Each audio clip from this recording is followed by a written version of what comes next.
Good evening and welcome to the City of Roswell Mayor and City Council first open forum on Monday, March 31st for the year 2026. This is the fifth Monday, which means it's open mic night. I am Mayor Mary Robichaux, and I would like to introduce my colleagues and council members present. Mayor Pro Tem and Councilmember Sarah Beeson, Councilmember Aaron Brumley, Councilmember Christine Hall, Councilmember Jennifer Philippi, Councilmember Alan Sells, and Councilmember Chris Zack. I will now turn it over to City Administrator Randy Knighton to explain how the meeting is run. Mr. Knighton. Thank you, Mayor Robichaux, and good evening, and thank you for joining us tonight, to everyone who is in attendance and watching via live stream. This, of course, is the City of Roswell's open forum meeting, which is a dedicated space for residents to speak directly, residents and business owners to speak directly to the mayor and city council on any matter of interest. And we certainly welcome your engagement and appreciate your participation. To ensure a respectful, efficient, and civil environment for everyone, we'll follow a structured format this evening. We want to make sure that anyone speaking tonight will please fill out a comment card. We do have staff members in the back with the comment cards. They're located in the back. We want to make sure that we have your name and additional information. Yes, there's Karen Zittimer there with comment cards if you would like to speak tonight.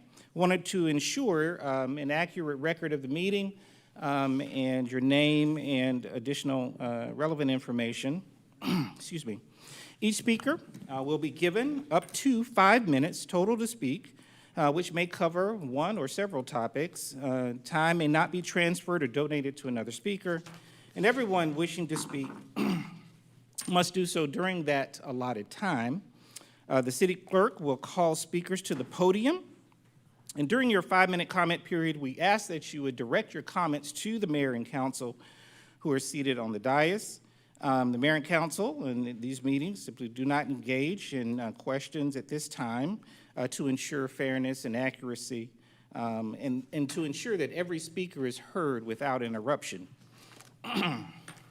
We want to make sure that everyone is given an opportunity to speak. So we want to refrain from any interruptions or any other forms of behavior that would impair someone from being heard as they are speaking. And we ask that everyone, of course, respect the rights of others as they do speak. And we encourage those in attendance and those watching from home to engage our online platforms for calendar of events and department information. I'll also mention that I'm sure that several questions will be posed tonight. And what we are committed to doing is ensuring that those questions are recorded, and then we will place them online. We'll place those answers online responses, to those questions that are posed this evening. And we'll do that as quickly as we can to ensure that those responses are made available to everyone. Thank you again for being here tonight. And thank you for your interest, of course, in the City of Roswell, and we appreciate the opportunity to serve you. Mayor Robichaux? Thank you, Mr. Knighton. And as we said, please, again, if we will ask clarification to make sure we understand your questions, and then we will post the answers. If you are here for a matter that is a little bit more private to your living situation, or such as a pothole on your street that you would like fixed, one of our staff people will also contact you directly, as long as we have like an email account or a way in which we can contact, and our staff will work with you after that. So at this time, I would like to call Reverend Sean Thomas Smith, Senior Pastor of Northminster Presbyterian Church, to the front for the invocation and moment of silence. Thank you, Madam Mayor and councilmen and women. Let us take a moment of prayerful reflection. We lift our gratitude for the city of Roswell and her inhabitants, for young and old, for new residents and longtime residents, for our schools and their teachers and administration, for business leaders and relationships, for a strong community of support. We lift our gratitude for dialogue and reconciliation, for governance and community. May this open forum be a place of welcome as we gather. May we seek wisdom and guidance. May kindness and gratitude weave into our conversations. May we affirm each other in our differences and celebrate our commonalities as residents of the great state of Georgia and united as Americans. May justice and liberty reign down now and forevermore. May it be so. Amen. Thank you. Thank you. I would now, if everyone please stay standing, I would now like to invite Ashley, one of my predecessors, Mayor Jerry Wood. Would you lead us in the Pledge of Allegiance, please? Let's raise the flag. I pledge allegiance To the flag of the United States of America and to the republic for which it stands, one nation, under God, indivisible, with liberty and justice for all. Thank you. I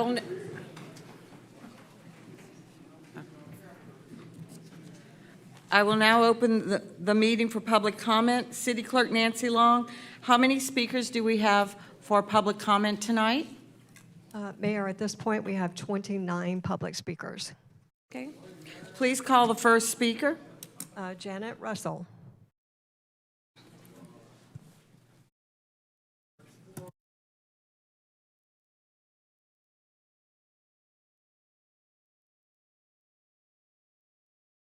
Good evening.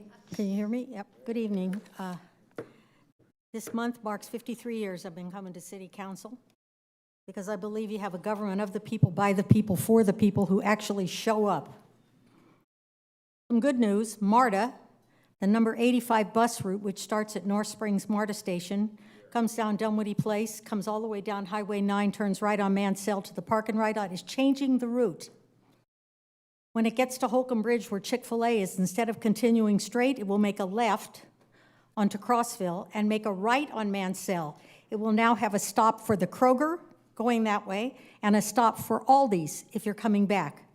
It will continue around and make another stop so that if you have to go to Sprouts or any of the shops in there, you will have bus transportation. Most of the people in this room drove here, but we have many people who use MARTA public transportation, so if you have any friends that use it, please advise them of the change. It's coming up in April, mid-April. I think that's great news. My other concern or information is we have the Roswell Farmers Market coming up, and everybody is so excited about it because it's growing and growing again after slowly dying for a while. But I was concerned because I heard that the city wants to charge them $12,000 to use the City Hall property for the season to have the farmers market. I find that a little offensive. So I contacted Woodstock, which has approximately the same number of vendors, approximately 51, and then I contacted Alpharetta, which has 151 vendors, to see what they charge, and they charge $0. I've been told that you need to charge because we have to have a police officer there. So do they. We have volunteers who clean up. So I would kindly suggest that you not charge the Roswell Farmers Market $12,000 to use the City Hall parking lot, go down where it is, okay? I know most everybody is here about parking. Who knew? Parking's been a problem. I found a newspaper from the 80s about parking in Roswell. People have been complaining about parking. I get it. However, everybody complains and nobody comes up with a real doable solution, but I did. I've spent the last 40 years traveling around the world, parking all over the world. And I can assure you that we can charge for visitors and not for residents without having a license plate specific identification. Anybody here go to Tidal Wave Car Wash? I do. I'm a member of the Car Wash Club. A lot of women here belong to tennis clubs and mahjong clubs. I belong to the Car Wash Club. You get a little sticker on your window. When you drive up, they have two entrances. One, those things that go up and down. You got the sticker, bing, it goes up and you get in the line to go through the car wash. If you don't have the sticker, you get on the other side and you get a ticket and you go through or you pay the guy. Okay? You both go through the same line and you both exit the same way. That's what you do in a parking lot. The residents of Roswell get the sticker. If you got 5 cars, you show that they're proof of ownership in the city of Roswell, they get the sticker. If you don't, you go through the other way, you get it. $5 flat rate all day. After 6 o'clock, it doubles to 10. You put your sticker on, you put your ticket on, it says you owe $10 if you're a visitor. You're not getting out without paying. It's that simple. You don't need to hire a consultant and pay them $200,000 to tell you what to do.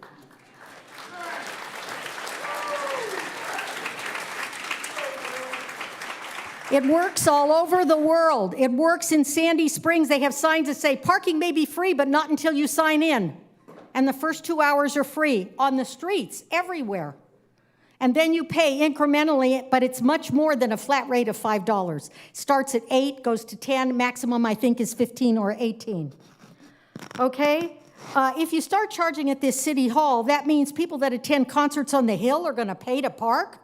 People that go to the farmer's market are going to pay to park. I don't think so. I'm going to pay to park, to pay my property taxes. I don't think so. No, City Hall should not. The parking that's on Canton Street, all those private lots, those are private property owners making money. End of subject. They're making money. You aren't. Now, the parking garage, I'm not too happy. I just found out they cut down 12 trees on the City Hall side by Hill Street Saturday. Took them about 30 minutes. They're going to put in diagonal parking to accommodate hill rows. They're also going to remove the sidewalks. Because we're all about walkability here, right? So we want you to dodge diagonally parked cars to walk around. End of subject.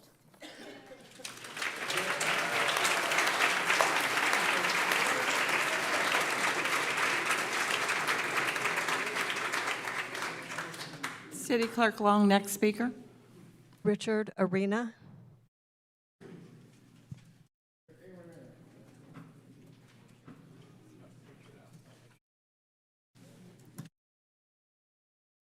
Good evening, Mayor and Council.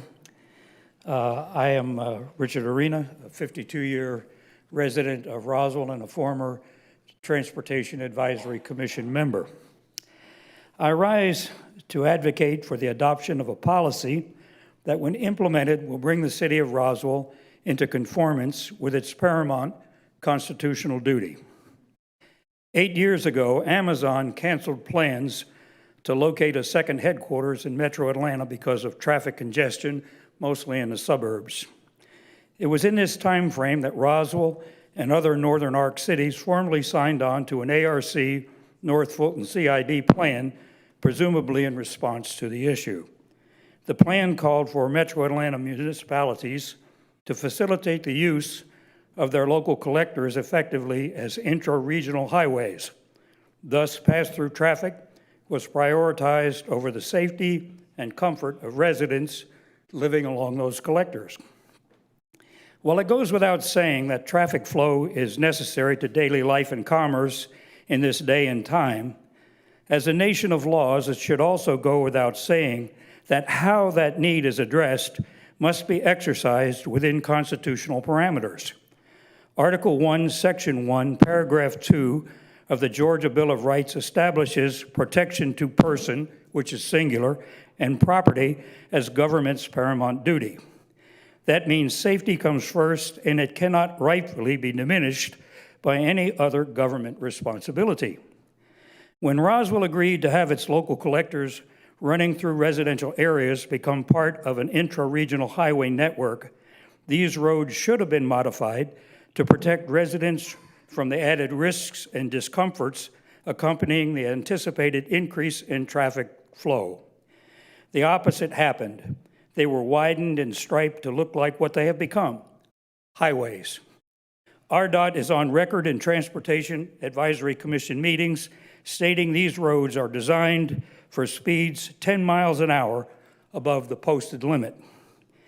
Not surprisingly, speeding is now the norm in these roads.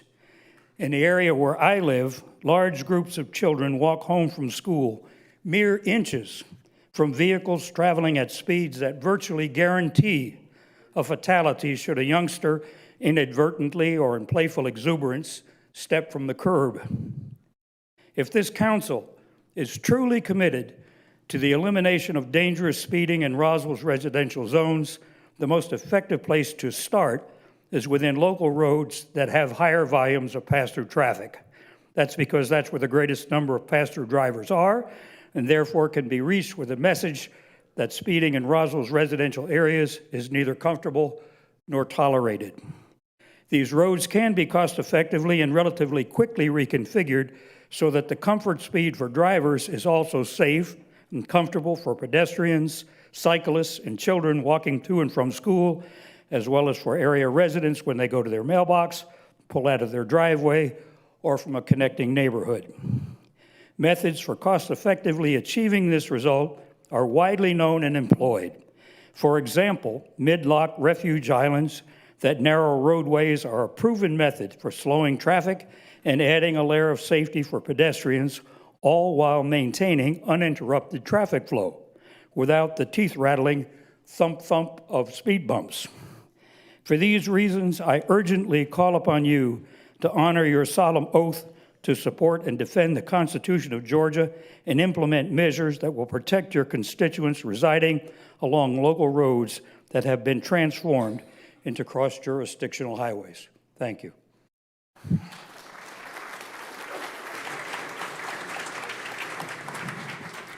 Thank you.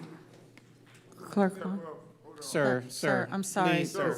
No, I'm sorry, sir. We call names. No, If sir. your name is there, we'll be happy when your name is called. I'm sorry, sir. City Clerk Long, could you call the next speaker? Yes, Cameron Hoodcree.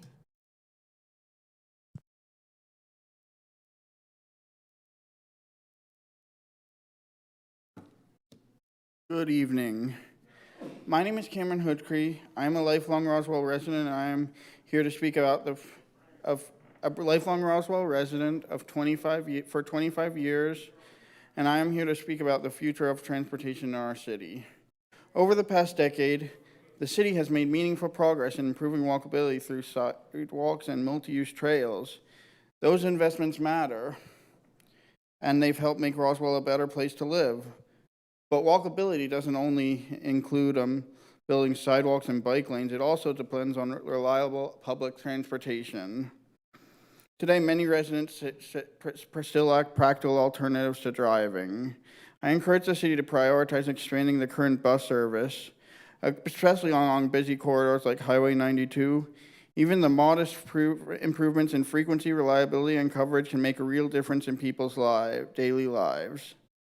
Better transit is not just about convenience, it's also about opportunity. Expanding service can support local businesses along the bus routes, reduce traffic congestion, and lower emissions as our city continues to grow. It also ensures that Roswell works for everyone, students, seniors, people with disabilities, and working families. All are among those who rely on working families who rely on affordable transportation options. All are among those who ride.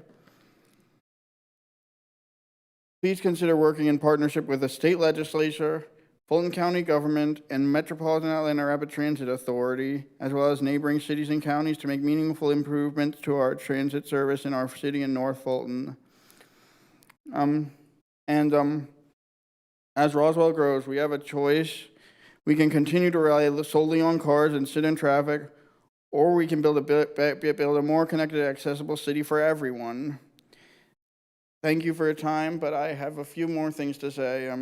I'm graduating college, and originally I was kind of not pro-transit, but as I got to college, I started using the bus system since I don't have a car, and at Kennesaw State University, and even they have a better bus system than Roswell does. So I would like to say a rideshare service and a bus service would be enough for now, and we could wait. We don't need to extend the rail now. Thank you very much.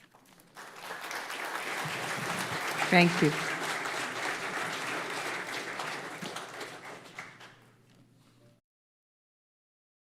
Next speaker. Douglas Quat.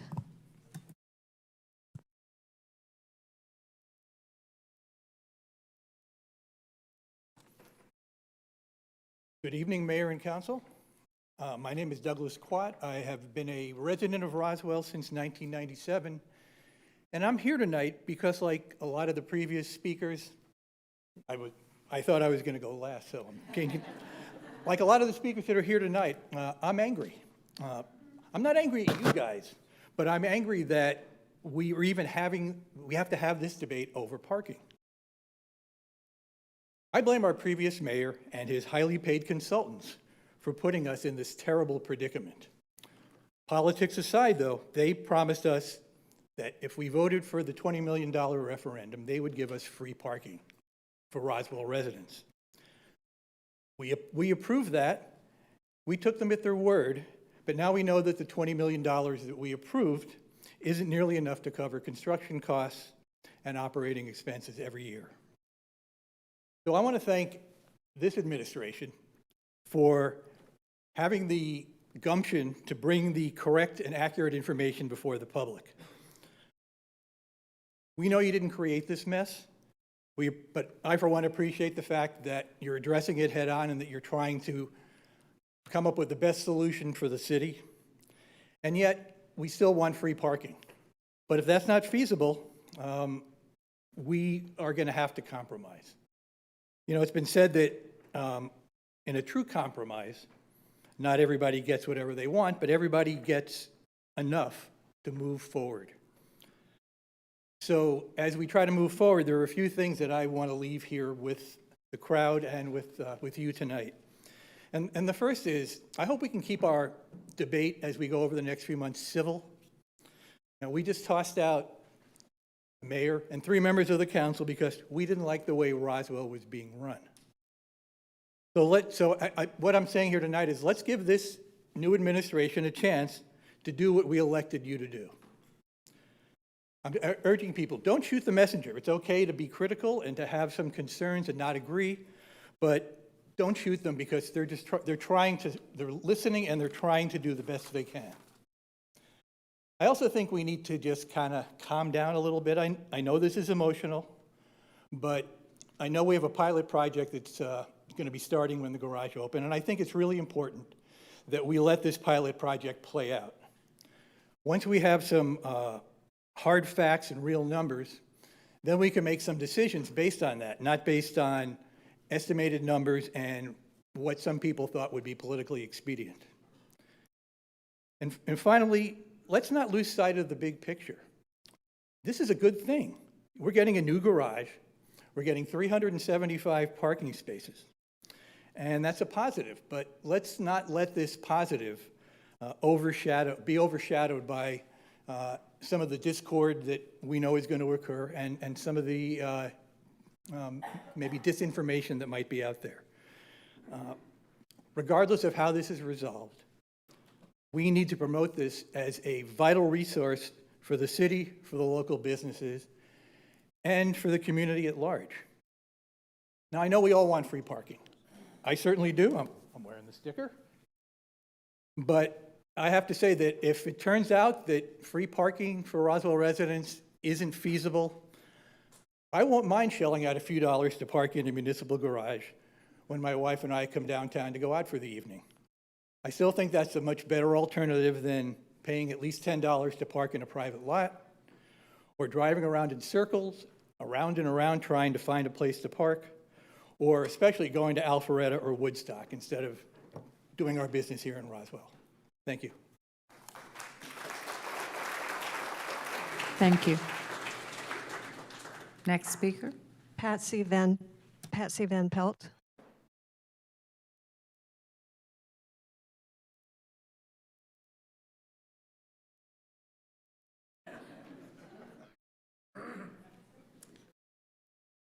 I'm back. The placement of fire station number 27 inside of East Roswell Park is an epic failure by Roswell city officials and staff, both past and present. City staff and officials ignored the recommendation of their $1 million CIP program manager, Jacobs Engineering, to place the fire station on the land owned by Iglesia Pentecostas Church because it might require condemnation. No one talked to the church. They were interested. The city failed to get the Roswell Development Authority involved in the site selection for East Roswell for Fire Station 27, like RDA was at Bowen Road and 92 for Fire Station 23. Why? Doesn't RDA work east of 400? Why has the relocation of Fire Station 27 jumped from mid to long-term project slated for 3 to 10-year time frame to an immediate need? Wouldn't it make more sense to build the new Fire Station 28 where there is a lack of coverage first?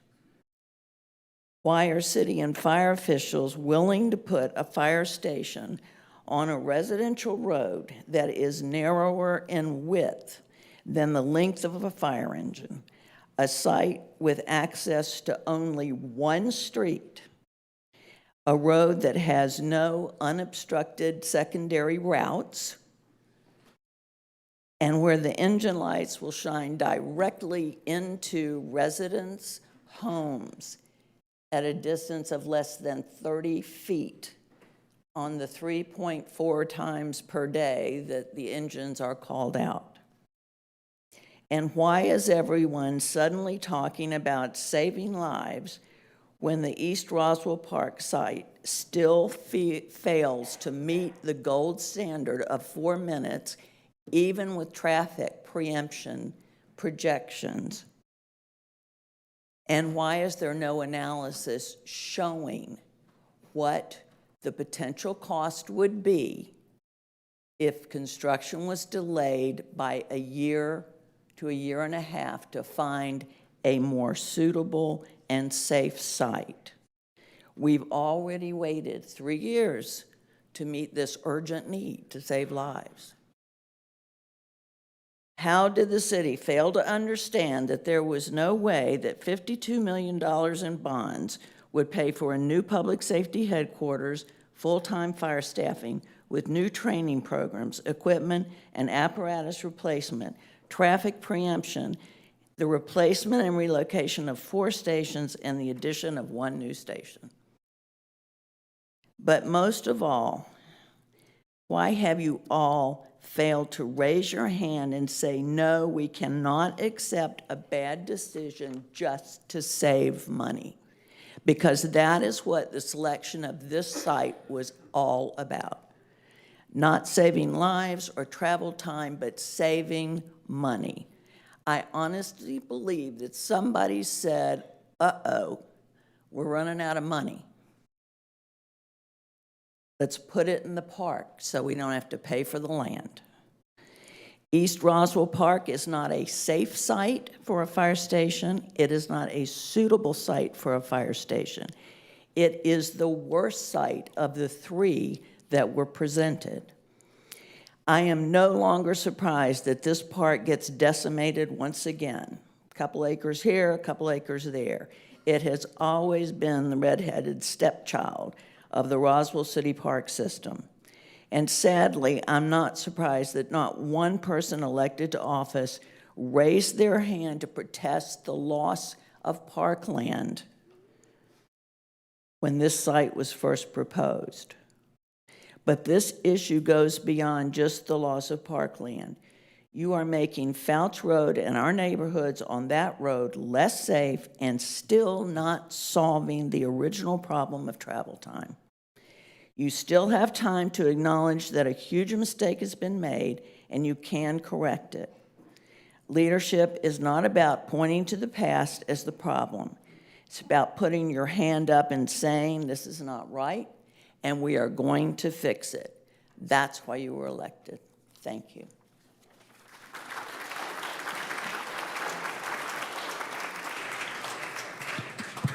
Thank you.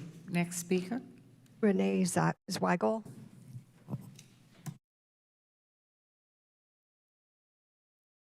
Good evening, everybody. Thank you for letting me speak. We live in Martin's Landing at the corner of Holcomb Bridge Road and the entrance to Martin's Landing.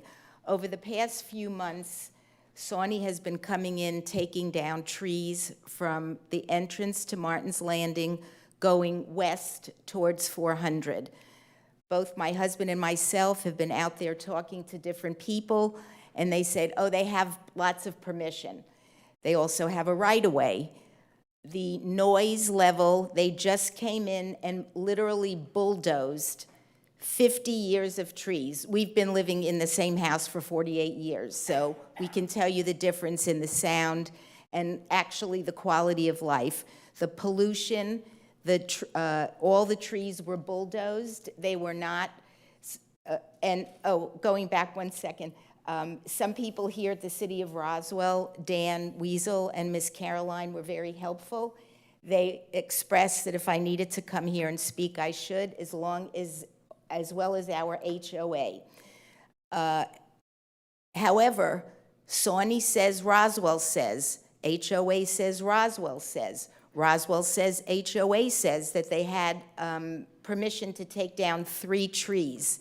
If somebody comes by, not just by our house, because Sawney said they're going to go all the way west, and the reason for this is they don't want any power outages. We had way more power outages 48 years ago, 48 years ago than we do now. Yes, we had one not that long ago when we had the big storm that took out 149 homes for power.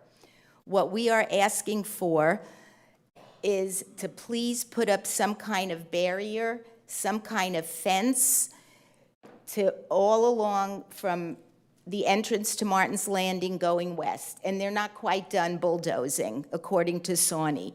Now, let me just see my notes.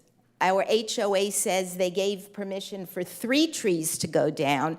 Well, if you go in the back there, there must have been already 40 trees that they have taken down all along Holcomb Bridge Road.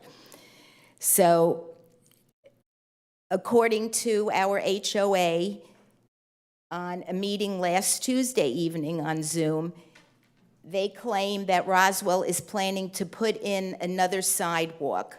There is a short sidewalk, probably for about 3 houses along, maybe it's 8, 40, 50, 60, and 70-ish along that road. And when I spoke to Roswell last week, who was very, very kind, they got back to me. They said there's no design plan, nothing yet in the works. So I'm asking for the city, for somebody to please come out and take a look what I'm talking about. It's not just my house. It's probably going to be another dozen houses going west. Nothing's going east, and we have the same power lines going east that we have going west. So I'm just asking for somebody to think about this, putting up a barrier that helps all the people along Holcomb Bridge Road. I thank you for your time. Thank you. Ma'am, do we have your contact information, correct, on your card? Yes. Okay, thank you. Next speaker. Ben McIntyre.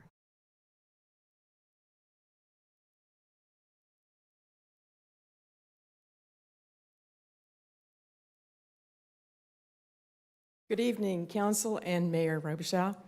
Thank you for having an open forum tonight to actually bring these issues forward to you. We appreciate your receptivity. The case against paid parking at the Green Street deck. Paid parking at the Green Street parking deck is not just a policy disagreement, it's a breach of trust between the City of Roswell and its residents. I live in East Roswell, so you could say I actually represent all of Roswell. We have free parking for most of our locations. We welcome you to come over to the other side. I do not have a business interest here, nor do I own property in downtown Roswell, but I'm here very often to attend meetings, worship, fraternize, and partake of the events and amenities that all of us enjoy so much. My church, Roswell Methodist Church, has a nice new sign that says, "Thank God for free parking." This decision breaks a clear promise to voters. Residents were explicitly promised that parking at the Green Street deck would be free. That promise was made publicly by the former mayor and formed the basis for public support of the project. Changing elected officials does not absolve the city of its commitments. Trust in government depends on honoring promises, even when they are inconvenient or not legally binding. The council acted without all of the information. And for this, we have to say, we know you're in a tough spot. You need to have your staff completely informing you of all the details. City staff proposed paid parking without recommending any specific fees or hours or enforcement details. Council was asked to approve a major policy shift while critical facts were missing, including how and when the fees would be charged at the gravel lot, for instance. Citizens and council alike were left in the dark, and we're still waiting for these answers. The process is what we're questioning. The process is backward. The city approved the concept of paid parking before establishing cost, operational needs, or baseline for parking demand. Council has not approved expenditures yet for maintenance, staffing, enforcement, or fee collection. Yet we hear a contractor and system may already have been purchased. This is the definition of putting the cart before the horse. There is no demonstrated need for the revenue. The cost to operate the parking deck is a tiny fraction of Roswell's approximately $200 million annual budget. Before charging and angering residents to park at their own public facility, the city should look for other revenue sources or modest expense reductions. If the city truly tries, it can find the money without taxing access to downtown. The city has acquired several real property assets that are not serving the community, and these should be inventoried and prioritized, then possibly sold to provide alternative resources. Paid parking will hurt local businesses. Downtown Roswell thrives because it is welcoming, accessible, pedestrian-friendly, and community-oriented. Charging residents to park undermines local businesses, especially those that are maintaining historic buildings, by discouraging visits and reducing the sense that downtown is a shared community space. Roswell's identity as a pedestrian-friendly destination is at risk. The spirit of the community can be damaged with this shift in priorities. This rushed pilot program will produce bad data. We do not yet know how much demand there is for the parking deck. Until we actually have a baseline, going forward with the pilot project is premature. The citizens were not heard. Consulting with the downtown businesses is yet to happen. Public assets should serve the public, not be monetized. Not every city asset should be treated as a revenue generator. The city of Roswell exists to serve the community, not to maximize profit. Monetizing basic access to downtown sends the wrong message about our priorities. We are asking that we pause the process until all facts and figures are known, honor the promise of free parking, establish a true baseline of demand, protect local businesses and downtown vitality, and listen to residents, not just staff recommendations. Trust, once broken, is hard to restore. The city can still make the right choice by taking its time, evaluating its procedures carefully. Thank you. Thank you.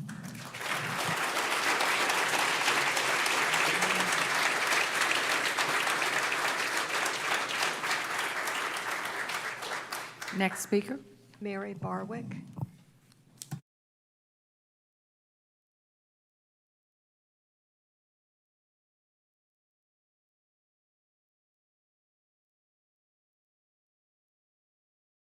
Good evening. Hi, I'm Mary Barwick. I go by Liza. I'll keep it brief. I have been living in Roswell for about 5 years now. My husband and I moved into the Glens of Crabapple neighborhood up on 92. You know, I'm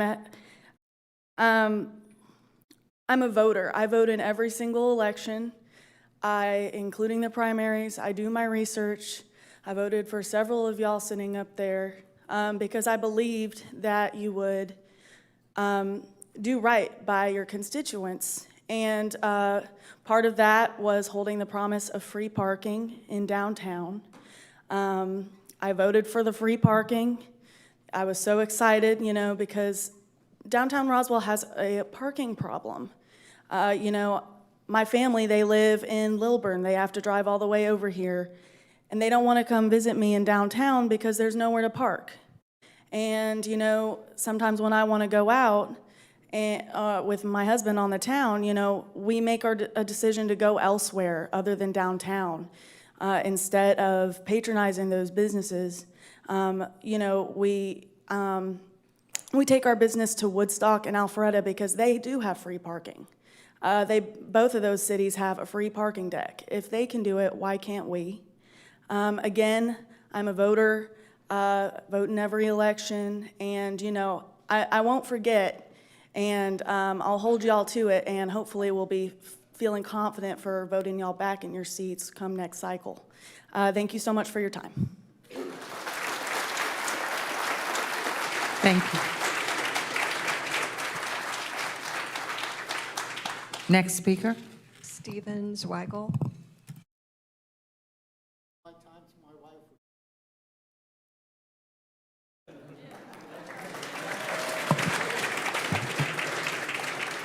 Thank you. Next speaker. David Bailey.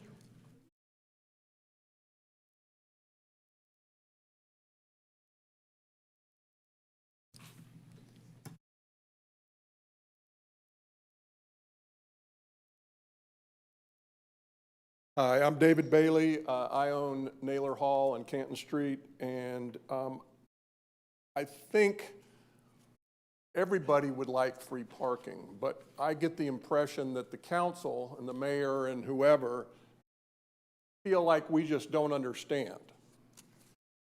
And there may be a little bit of truth to that because there is some money involved here.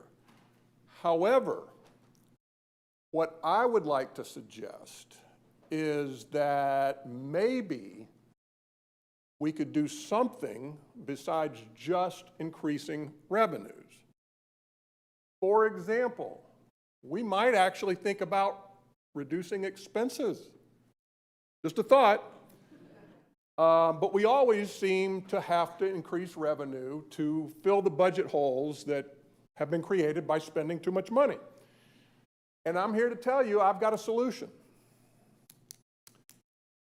If we can make Roswell a business-friendly destination and promote it, it is my opinion that we will see revenues soar because more people want to be here.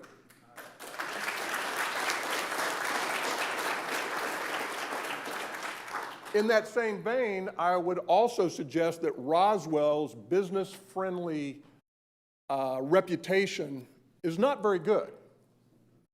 Now, it's kind of a two-edged sword. It's not bad, but it depends on who you talk to. If you talk to the cutting-edge startups, bars, and restaurants, it's not good at all. If you talk to national chains, it's pretty good. Unfortunately, what's going to happen is the national chains are going to begin to push out these cutting-edge startups, bars, restaurants that we all love. Look up and down Canton Street. Look at some of the people here tonight. These are our favorite places. And make no mistake, paid parking is a cost of doing business. And that, among other things, will help push businesses elsewhere. Many business owners actually believe that this move toward national chains is one of the goals of government. Now, I'm not suggesting this new government, that's y'all's goal. But there has been a lot of talk about that, let's face it, a Starbucks or a Chili's or one of those companies can more easily afford the cost of doing business than a new startup of a 25-year-old chef that wants to start his new restaurant here on Canton Street. And if you don't believe me, go talk to some of them. And they'll tell you, well, I put my brewery over here. I put my restaurant over here. I put my startup in Alpharetta.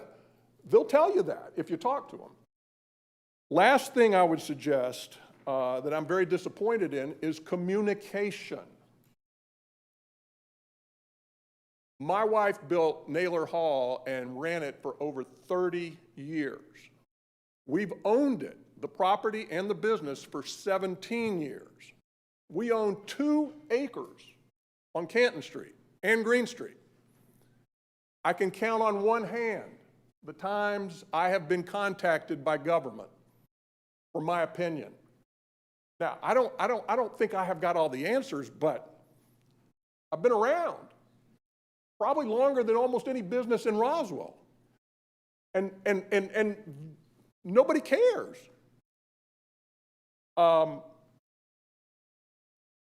When the new mayor was elected, I sent an email about some of my concerns, and I was extremely pleased to be contacted by somebody in her office. However, after that, I was assured, I'm your guy. You call me, you text me, you communicate with me, any concerns you have. And I was like, man, that's fantastic. I don't remember this ever happening. Except that after that, when I texted, emailed, and tried to speak to this person, crickets, nothing, nada.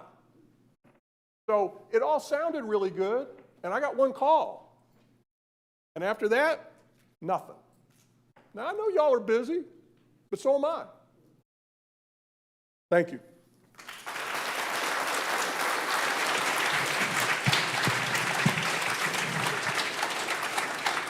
Thank you. Next speaker. Matthew Curling.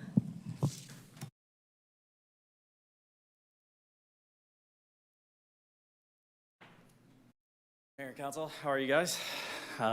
There's a sea of green behind me, so I won't take up a ton of your time. But I am Matthew Curling. I'm a Roswell resident. I was born and raised here. I own and operate Variant Brewing just across the street. So obviously a paid proposal for parking at City Hall and all around Roswell is drastically going to affect my business. It affects my employees that rely on free parking to come to work. And I strongly oppose it and urge everyone to explore all options before we move forward with that. That's all.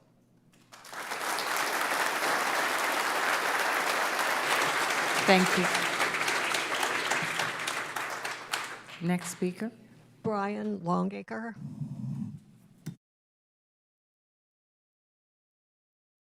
Good evening, Mayor and Council. I'm Brian Longacre. I'm the Director of Operations for RO Hospitality. We have 2 restaurants on Canton Street, Table and Main and Osteria Matone. Between those 2 restaurants, we have over 100 employees. And to put things in perspective, the average wage for a restaurant worker in the state of Georgia is $2.15 an hour. All right, I'll repeat that, $2.15 an hour. All right, so my concern is, obviously, we've already got 6 restaurants that are vacant in the city of Roswell, one of which has been vacant on Canton Street for over 4 years. We know of 6 other restaurants that are probably dying to get out of their lease agreements. All right, so what's this paid for parking is going to do? It's going to constrict our talent pool. We need people to operate our businesses. All right, if the parking deck was built to draw in more guests and also residents to come in and dine at our restaurants, that's not going to happen.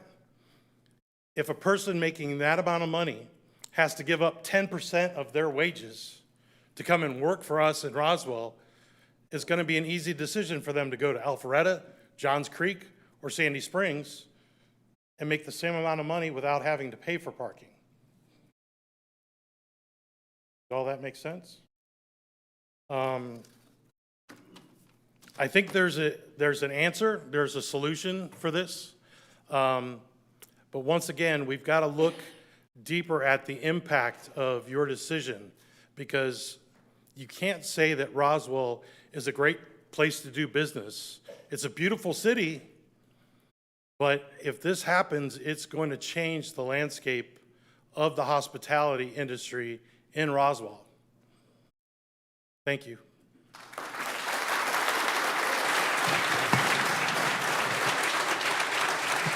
Thank you. Next speaker. Bill Ray.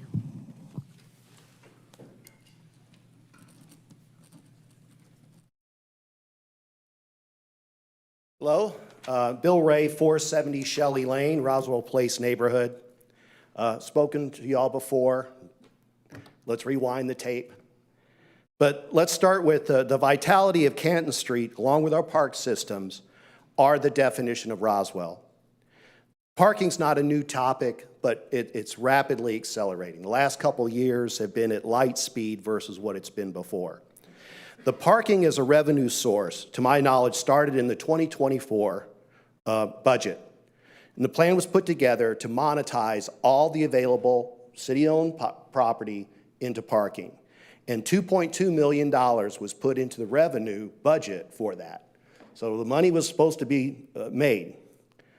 Now, Green Street was not included in the Green Street parking garage wasn't included. It was approved, but not built yet, so it wasn't in that inventory. So this is just the available lots, City Hall, Cultural Arts Center, available street parking. This initiative caught the business owners and our citizens off guard. And starting in late 2024, early 2025, there was significant resident and business opposition. Much like the audience today, except for mayor and council, no one wanted this plan. The mayor and council then paused the program for further evaluation, committing to a further community discussion. Midway through 2025, the $2.2 million was pulled out of the budget. The discussion of Green Street Garage was postponed with further discussion and community sensing to occur. Then the mayor, during its groundbreaking, committed to be free parking. Again, silence. Then the 2026 budget comes out and was issued and approved. And counter to prior commitment to further discussion, the Green Street Garage was budgeted at $420,000 of revenue. But Roswell residents would have free access. Once again, the decision on parking was made without open discussion, but hey, we got free parking. March 9th, 2026, Resolution 10331 effectively resurrects the 2024 parking as a revenue source again. And all previously free city spaces, including City Hall, Cultural Arts Center, Mimosa Street, Gravel Lot, the new Green Street Garage, all paid parking. Plus the addition of all the Hill Rose obligations. Again, without community discussion, 2024 has come full circle. Councilperson Brumley successfully proposed a modification to remove the discussions about the City Hall, Cultural Arts Center, and the Hill Rose complex, concentrating just on the downtown area that we're talking about now. So what do we as taxpayers know about the direction our civic leaders are taking? We know parking as a revenue source keeps coming back. It's back in budgets, it's back in resolutions, it's back everywhere except as a discussion with the constituents it affects. We know the cost of maintaining the new Green Street Garage was given at $500,000. However, that was convoluted because it added in all the other parking that's previously been paid for, the gravel lots and everything, so it distorted that number. There's been no clean, standalone, incremental cost just for the Green Street Garage. In addition, the pay system that has to be installed is not included in the capital cost of the garage, and that's another cost that needs to be added to this overall project. I've not seen where that cost is offset by the O&M cost that it's going to alleviate. And we know that parking fees range from $2 to $5 an hour, as yet to be defined. We know that the competing private providers, they charge $5 to $10 a stay, so that sets the top end. The gravel lot's supposed to be transitioned into an employee lot, but we don't know necessarily the details are there. And we know that none of our sister cities, Alpharetta, Woodstock, Sandy Springs, have the 100% pay model outlined in Resolution 10331. Those that do charge are doing to solicit an outcome such as turnover in storefront locations or encourage use but not abuse, such as the first 2 hours free. Even Southern Post gave up and bagged their paid parking idea. We know our civic leaders and staff are sprinting down a path that fundamentally could change Canton Street without the discussion on this very big decision to make.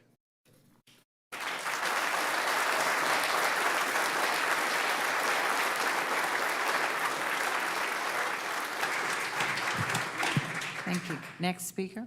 Mindy Smitty.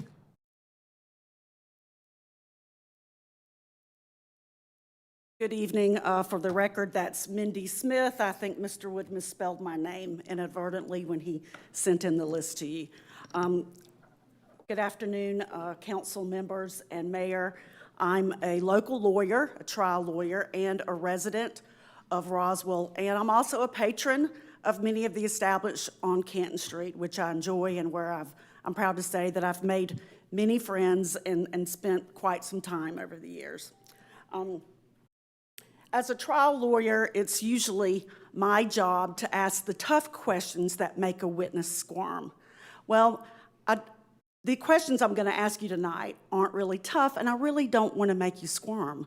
I speak on behalf of a lot of the residents here. We just want the answers. We're entitled to the information.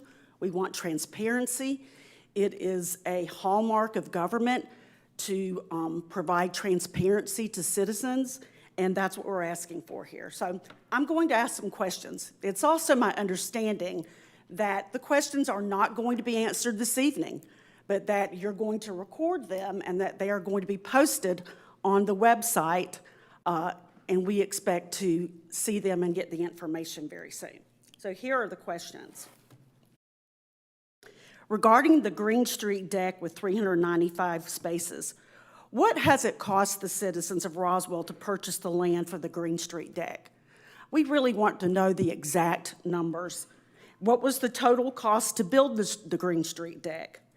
What will it cost to purchase and install the system to collect parking fees at the Green Street deck? And what will it actually cost to collect the fees at the deck? What will the fee be to park at the Green Street deck after 4 p.m.? What will the fee be on weekends? Will it change or will it increase as the day progresses during the weekend? How much money do you estimate the city will raise from parking fees at the Green Street deck?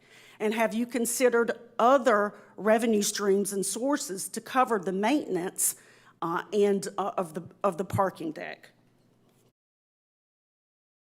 So let's talk about the gravel lot that's behind the fire station on Green Street. It has 66 spaces.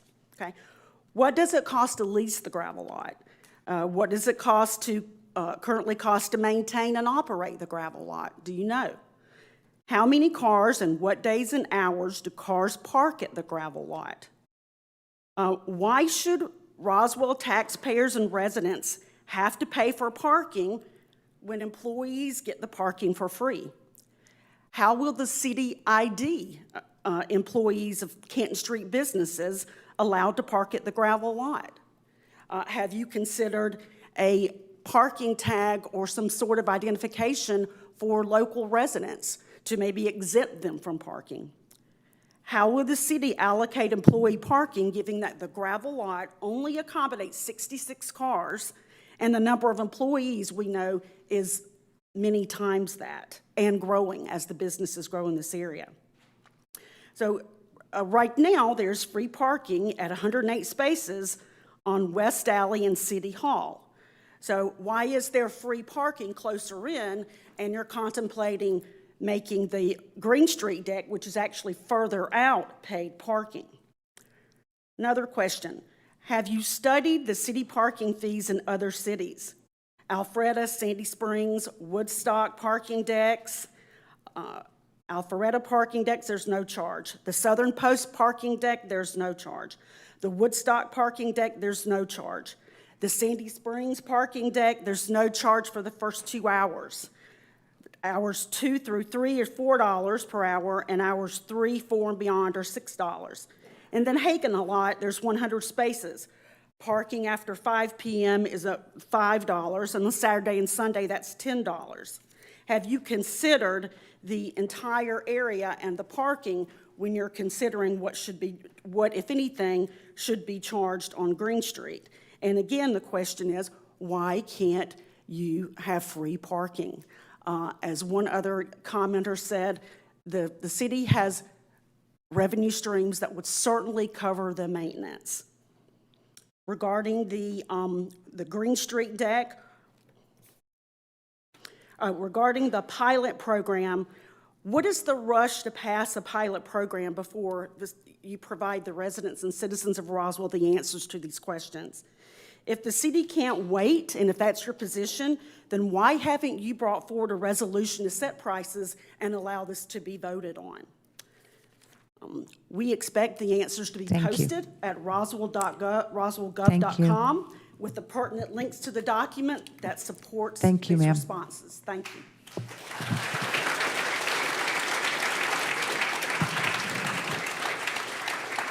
Next speaker. Lynn McIntyre.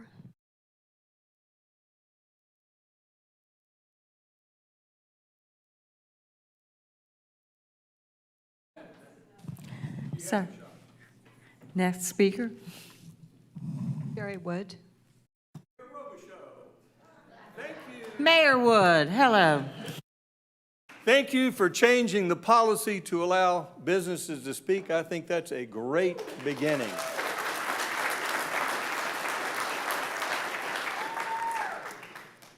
I think we're looking at this the wrong way.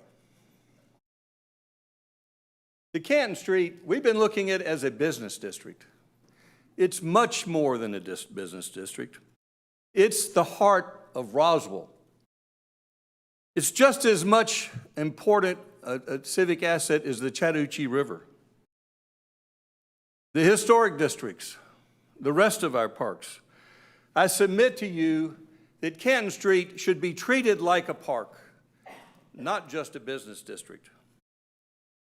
My office is at the north end of Canton Street, and I get to walk on that street many days. Fortunately, I can have my own free parking.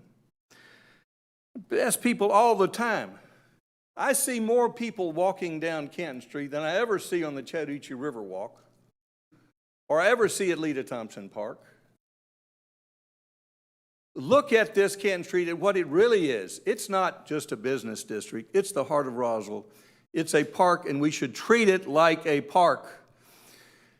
If we're going to start charging for parking, why don't this is like charging for parking at the river, at Roswell Area Park, at all these other parks. If you really need the money, bite the bullet and charge everybody for parking. But that's not going to happen because the people would rise up, and they're rising up now because they recognize that this is a park.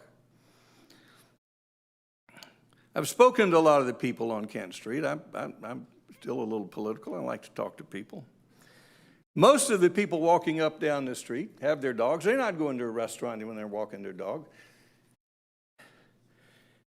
I talk to them, and to a person, no one believes that charging for parking at the Green Street deck is a good idea. They voted for a parking deck so that they could walk down the park and use their park, Canton Street, without having to pay for it. They voted to build a parking deck in the Canton Street because they value Canton Street just as much as they do the river and the rest of their parks. They did not vote $20 million for economic development, as some council members believe that was for. They voted to approve a parking where they could go and enjoy a park without having to pay for it. Listen to the citizens of Roswell. Treat Canton Street like a park. Don't charge us to park at any of our parks, and that includes the historic district, and that includes Canton Street. Look for other sources of revenue for parking. You've got a $200 million budget. Find someplace else to cut the expenses. I'm sure as this creative group, you'll find the money. I'm not opposed to charging for parking along in the on-street parking. I'm not opposed to charging for parking on those convenient lots. But if somebody is willing to walk from the Green Street lot, let them park there for free. Let them use their park for free. And don't charge us for everything we do. Don't try to monetize everything. This is not a business, it's a service. And people want to walk in their parks, and Canton Street should be treated just like every other park and not like some commercial district. Thank you.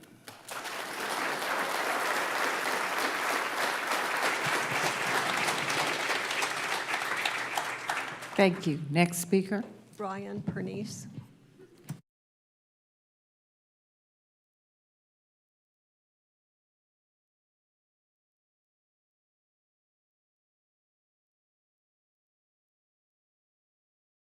Good evening, Mayor and Council.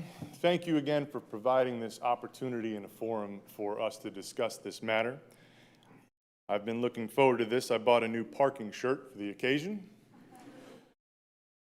Downtown Roswell, its vibrant businesses, its activating citizens are not revenue opportunities to leverage, tax, and monetize. Downtown Roswell is itself an economic engine. It's the pride and joy of Roswell. I know so because the city advertises its Canton Street as part of the quality of life of this town. The city does not come out ahead by trying to nickel and dime and take a little more parking revenue if that decision makes it harder for people to come downtown, stay downtown, enjoy downtown, and spend money downtown. And what we do as small businesses with that money is we create jobs, we generate tax revenue, we preserve historic buildings, and we make this district worth visiting. Paid parking changes the message, not just the math.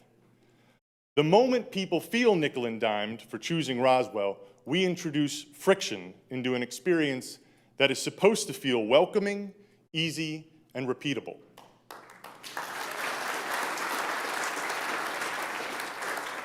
I'm in the hospitality business, and I think you should be too.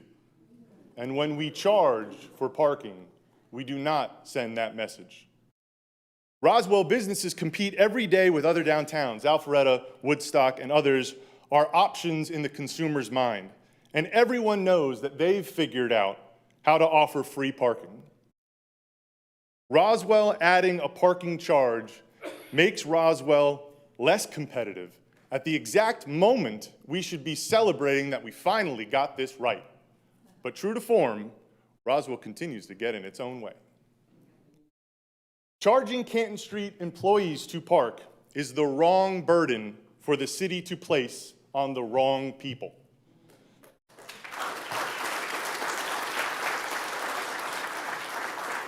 They're the very people who make our downtown world go round. I once heard someone say, "Where's Roswell's affordable housing?" And the answer from an elected official at the time was, "Roswell's affordable housing is Woodstock." Now that's another problem to solve, but this is one way we can show that we're all pulling on the same rope for the people who make our world go round. These are hosts, servers, bartenders, cooks, retail staff, and hourly workers. They are not the problem, and they should not be asked to subsidize a parking system simply for showing up to work.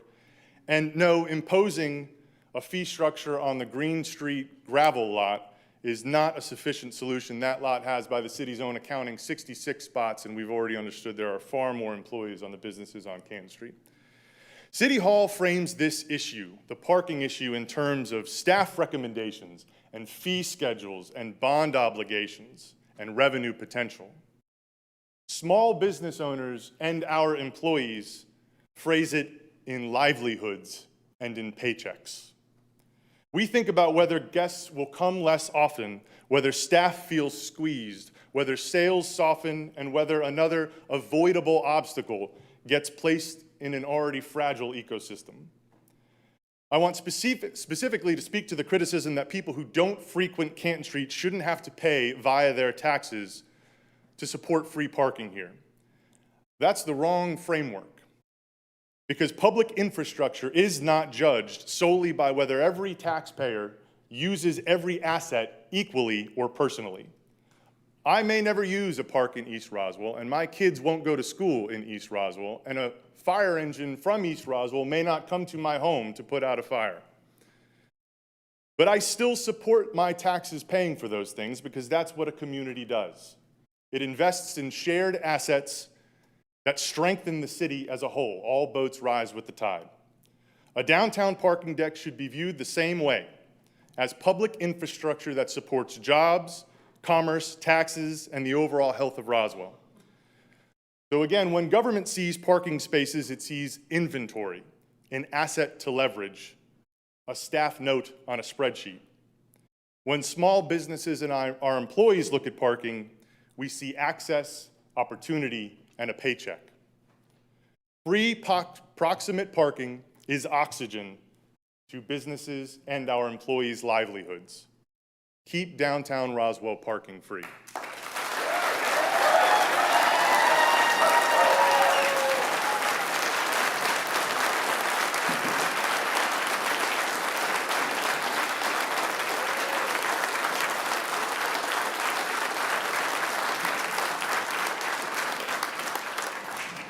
Next speaker. Doug Curling.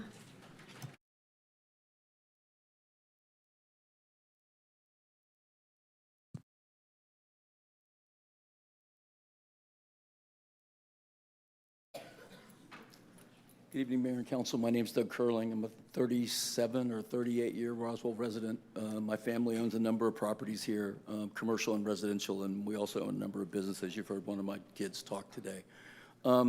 I have some prepared comments, but I'm actually going to skip most of those, and I'm going to just make 2 points. The first one, I'm going to read a letter. I don't come to a lot of meetings. There's some people that come to all the meetings. Janet gets the award for every meeting that's ever been had, I think, at City Hall.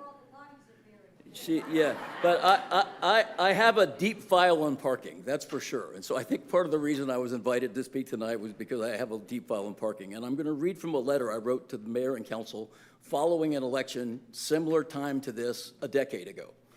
All right? So I just want to read that part of it to you. It starts like this. I hate it when I walk into the office and everybody's mad. Then I feel like I'm in trouble, yet have no clue why everybody's mad about. That's how some of you feel about the free public parking issue, the advocacy being led then by the HRBA, but now by Free Parking Now. Don't worry, no one thinks you're part of the problem, but everyone does hope you're champions of solutions. You've heard several people say that tonight, right? We care about this deeply, and it's not about whether the city collects $1 in parking revenue. It's about paychecks and payrolls. People, the city doesn't have clean hands here. We've issued building permits and COs for a long time in historic properties at the north end of Canton Street, or the south end of Canton Street, with no parking requirements, simply saying the city will provide parking, don't worry about it. Well, those investments have yielded success here, and we have economic development, we have an economic investment by a lot of the people you've heard from today, but we need that parking, and now we're not only taking parking away, and we've been incrementally taking parking away for a decade, free parking, but now we're just going to convert everything to paid. Nobody's done that. Woodstock has what appears to be the most thoughtful plan we've seen, and they have only 300 of their 2,000 parking spaces are paid. 70% of their public parking is free. Let's compare that metric to Roswell's metric that you were proposing in here. So, it's a big issue and it's an important issue, and it's not that people are emotional about parking. It's about economic vitality of people that have invested a lot of money and time here, and we got a lot of payrolls here. So that's from a memo that is well over a decade ago. Jerry asked me what I wanted, and I really said I wanted 3 things. One, I want to slow down. Some of you proposed that last time, but it didn't stick, and we moved forward with some things. And you've heard comments tonight, which I agree with, that it's really not a pilot if you don't have success parameters laid out. It's really not a plan if you don't have pricing and stuff laid out. And we really haven't really done much to try and get that data put out there. So one thing I want to do is slow down. The second thing I want to do is get better data. We're acting in a lot of cases like we're having to invent data and prepare new spreadsheets, but this is not a new problem. I laughed when Janet talked about the car wash today. I went to the car wash yesterday and thought the same thing. I drove in, they knew I'd already paid, I didn't pay anything, I got my car washed for free. We're not sending things to space. This is an easy problem to solve. but I don't really sense we're that interested in solving it. It feels like we solved it already, and we're now just trying to get it behind us and implement it, and that concerns me. So I want better data. But the third and most important thing, regardless of whether we have paid parking or not, I want to feel like we're included in the discussion, and that didn't happen. And I'm really disappointed about that. You know, one of the big reasons the election turned out the way it did was not just because of financial transparency and we were spending a lot of money and not feeling like we were getting the exact, accountability we wanted on it, but we didn't feel like we were included in things. We were informed of things, but not included in discussion. No one talked to the businesses about paid parking before we had the meeting on March 9th. No one. That's not right. We need to do better than that. And you guys can do better than that. So I'll read the last lines of my memo from 10 years ago. We're all tired of waiting. We need free public parking. As commercial property owners and retail business operators, we pay business taxes here and we need this infrastructure. You have fresh eyes and you see the same things we do. Let's commit to add more free public parking to our downtown retail district, and then let's start doing things to make that a reality. We need free public parking downtown. We had it, we lost it, we need it back. Thanks.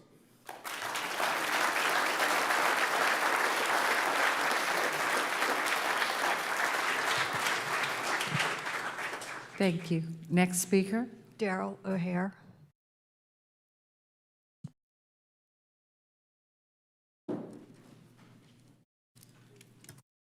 Good evening, Mayor and Council. Daryl O'Hare. I've been living in Roswell 28 years this month. Same house. Love my city. Love where I live.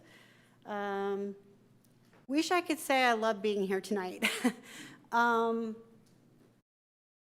the 9th, when y'all were going up for a vote about parking, I had a little deja vu and I was triggered a little bit because the presentation I watched was very similar to December 9th, 2024, where there was this parking plan based on the number of available spaces and the ways in which we can monetize all of those, which we all know turned into a bit of a disaster because at that time it was based on flawed data.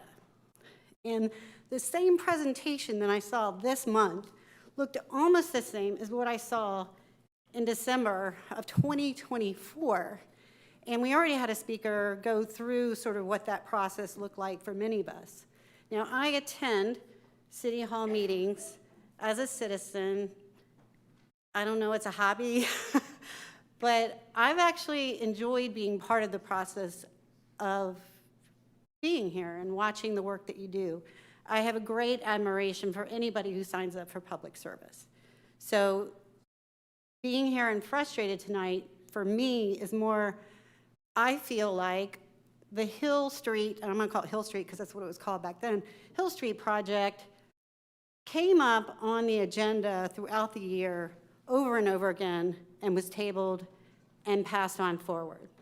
So I had opportunities to actually look at this plan, and I even saw one, I know that each time it came up and there was a drawing, I actually stood up, and I know parking was part of what I was asking about, because to me, it seemed really odd that we had a paid parking deck right across the street from the free parking at City Hall. I didn't know I was asking the right questions, but I realized that nobody was giving me the answers. And that really upsets me. 3 people on this council know the deal that they did. The new people that came in and our new mayor have had to catch up. I have tried to follow the ball myself, and I cannot. What I want, what I think everybody here wants, transparency, data. But first you start with us. We have asked over and over again for you to consult with the residents because they have ideas.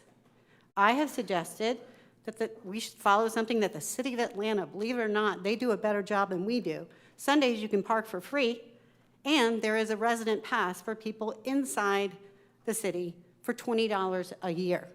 It solves a lot of the problems, and I don't know what the cost of it is, but I know I've brought all these things up before, and nobody seems to listen to it. It's always, Like, when I watched the presentation in March, it was like, oh, everything's so hard, and I'm going, who's doing the research?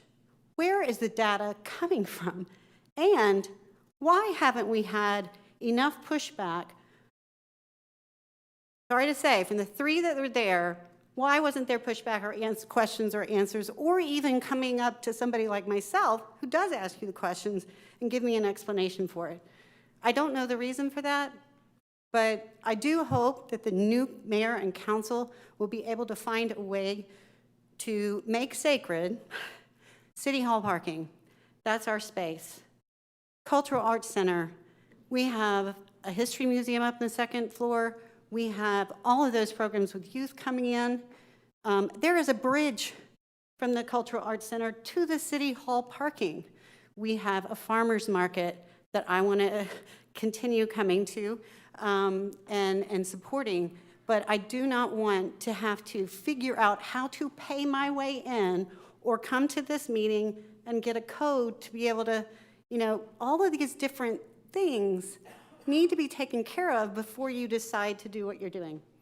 I know that there are some contracts that have been signed, and I know maybe you cannot possibly get out of it, but I think you should try. The businesses in this city deserve our patronage.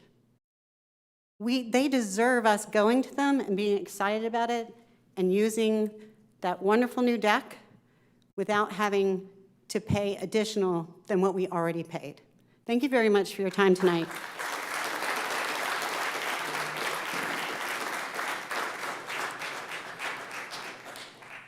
Next speaker. Michael Del Chero.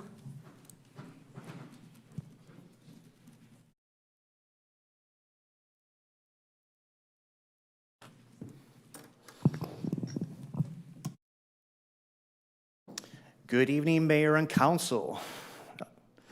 My name is Michael Del Chero. I live in Habersham Downs, Roswell resident and Roswell business owner. First of all, I want to thank every single one of you for being here this evening.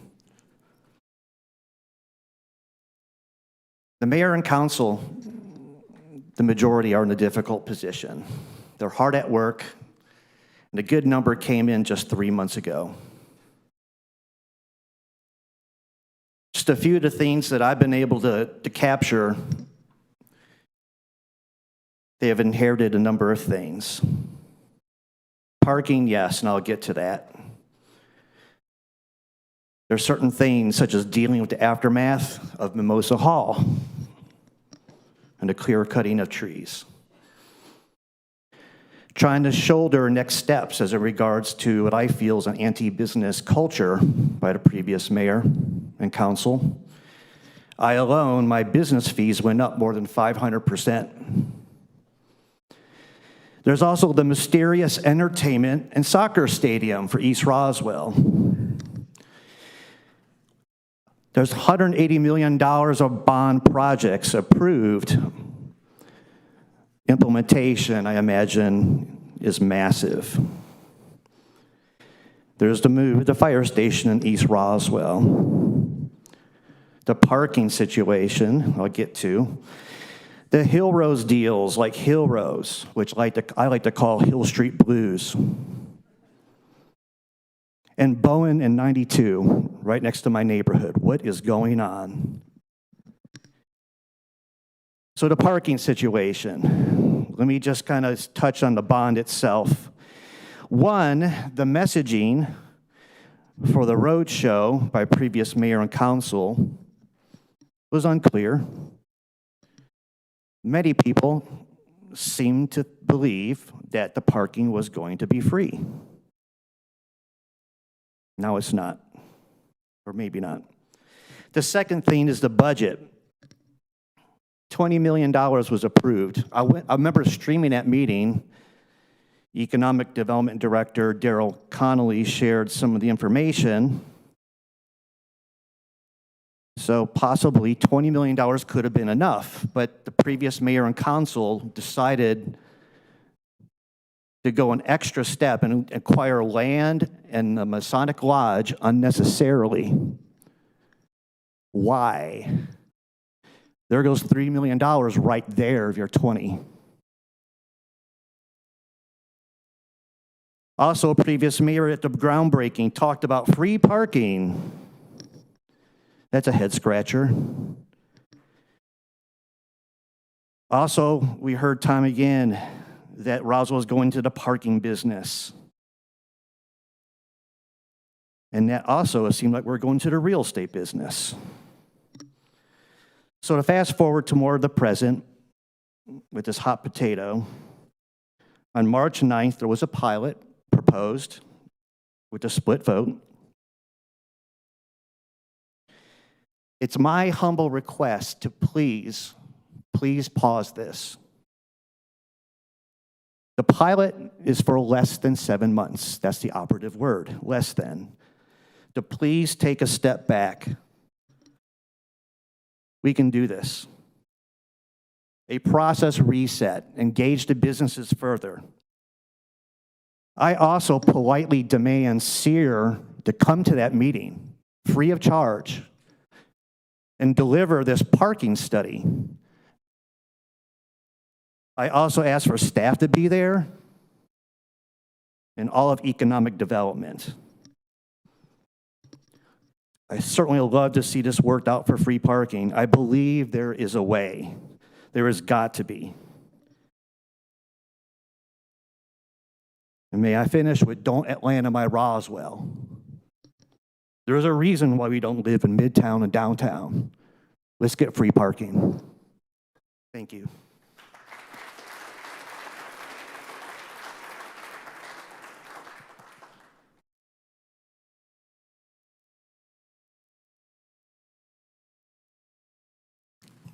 Next speaker. Marlene Siddon.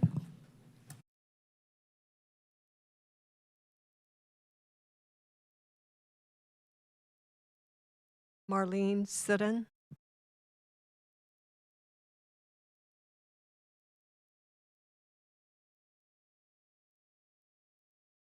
Chris Reed.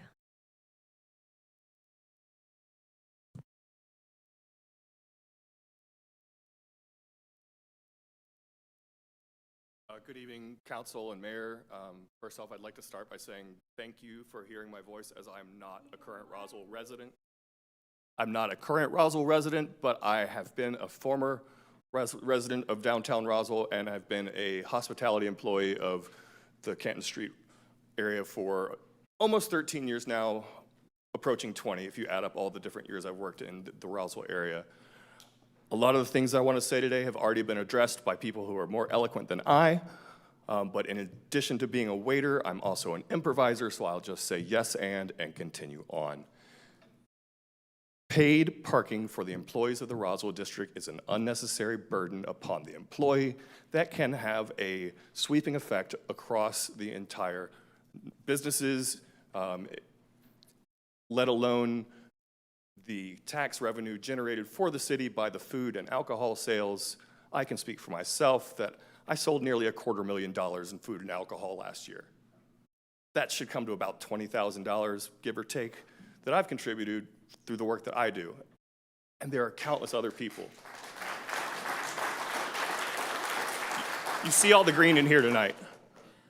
To start your shift with a deficit of approximately 10% to 20% of what you're going to earn that shift is going to make Roswell an undesirable place for people to work who can easily just hop the next city over, ply their skills in another restaurant, another bar, another retail establishment. I couldn't find any hard data on how much tax revenue was generated by the historic downtown Roswell restaurants and bars, but what I could find looked like it was close to $25 million in 2024. Will the paid parking that is going to be levied on the employees of Roswell offset the loss of revenue when these restaurants and bars can no longer find staff because they don't want to pay $20 or $30 to work a shift, waiting tables, working the front door, washing dishes? That's something that I think you should look into. I've been working in Roswell long enough to remember when we tried to make the gravel lot parking paid. Do y'all remember what happened? Nobody parked there. We're going to see the same thing. What is it, post parking? Nobody parked there, so now they're free. Do not charge the residents of Roswell, do not charge the employees of Roswell. And it can only benefit y'all by making it a desirable place for people to want to work and provide reasons for people that don't live in Roswell, for the residents of Roswell, to want to come to the restaurants and bars where we provide services that make downtown Roswell great. Thank you.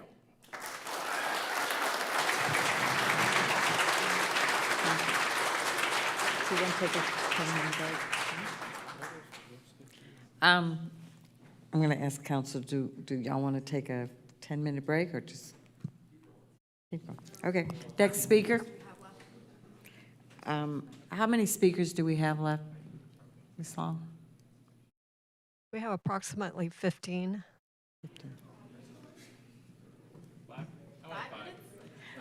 We're going to take a 5-minute break.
If everyone would please take their seat, we'd like to get started.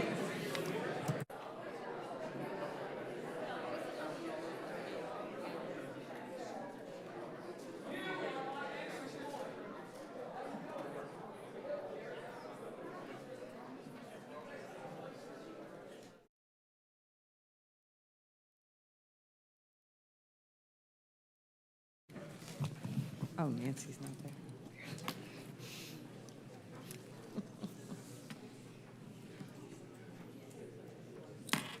City Clerk Long, please call the next speaker. Susan Broadhurst.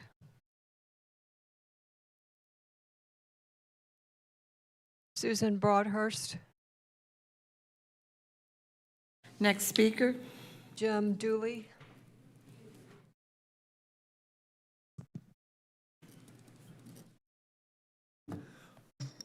Well, hello, my name is Jim Dooley. They saved me until after the intermission, and everybody went home and went to bed. But it's good to see you. And I want to say, again, like everybody else has, thank you for listening to us tonight. We do appreciate it. I've been a 38-year resident of Roswell, and I know this is one of your favorite meetings. But if you could be the crowd out here looking at your faces versus you looking at our faces, you'd see a lot more emotion out here. This is a long time topic. You know that. You've all known that for a long time. I remember when this went up for the bond referendum. And that bond referendum was a vote of what do the citizens of Roswell want? The parking was one point of that. And we voted for it overwhelmingly, but not with the understanding that it was going to be paid parking. We're already paying through the bond. So this is not about free parking, it's about we're already paying for parking. We are here, and the city adopted it, and understanding the general obligation bond at the time, there was no mention of paid parking. To pay again is ridiculous. I understand the need for money. I'm a CPA, I'm an accounting guy. You gotta have money somewhere. But this is awfully late to the game to be having that conversation. And you're coming into seats that had these conversations, and they've been going on, as you've heard, for a long time. There's a right way, and there's a wrong way. Free parking for Roswell residents is not about free parking. We're kicking the can down the road. I'm sorry for your problem. There are a lot of contributing factors to the position we're all in right now. But to charge us to park is ridiculous. Fiscal responsibility would have been to have all this figured out before we broke ground, before we did any of this. Back at the bond referendum, approving the bond, breaking ground. We're all wearing green. I submit we should be wearing red. Stop. This is insane. We're all asking good questions, but it's the wrong timing. Has anybody considered in all this pilot, if we go to paid parking, what are all the private parking spots going to start charging? I would suggest less, so the projections that you're getting are wrong. Figure it out. Make it free for Roswell at a minimum, but hopefully for all. This might be the only reason you were elected to be in the seat you're in today. This was probably going to be the reason that you are or are not reelected next time. Again, please stop.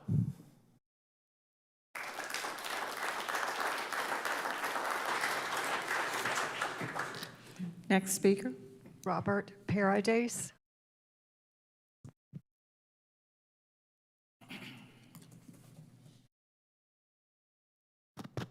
Hello. I'm a Roswell resident. I live right behind the new food hall, 30 Connemara. And I'm here tonight to speak more as an urban designer and planner. I'm an architect and urban designer. And I'm not going to repeat basically all the issues that have been brought up, but I would like to ask any of you, do you know how many square feet of food and beverage or retail space is available in the Canton Street historic area? Do you know? What is the demand for parking based on the number of square feet that are currently occupied or the projected demand of future space for the next, let's say, 5-10 years? Do you know? How do you arrive to a parking study that defines exactly how many spaces needed to be charged for versus how many spaces should be free? This is the kind of data that any planner, urban designer, if a parking study is going to be produced, especially for a public agency, these are facts that we should be entitled to know. Just as in the projected cost of the parking deck, what was the projected cost per space? What is the projected cost to maintain each space? We never heard that. I think this is the kind of data that you need to communicate to us in order to either support your decision or not support it. Thank you.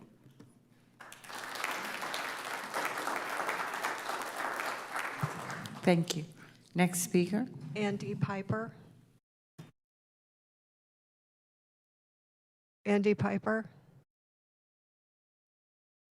Michael Martin.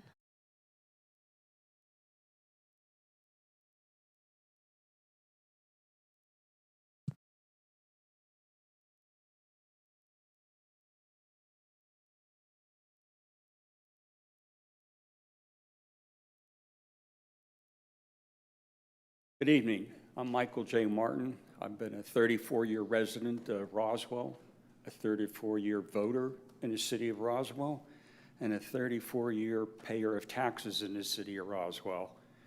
I remember all of the communications at varying times about the parking deck and everything, and I certainly never heard the word that it was going to be paid.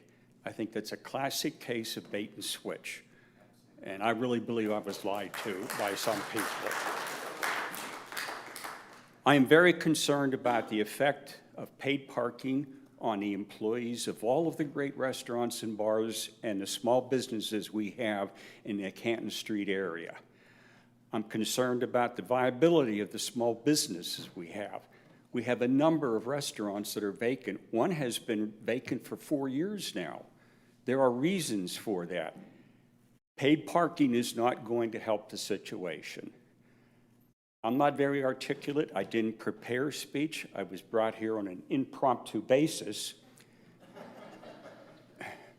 I work as directed, by the way. That's a key to 50 years of successful marriage. Okay. But I felt it was important to be here and speak my mind one time about only one subject. I object to paid parking.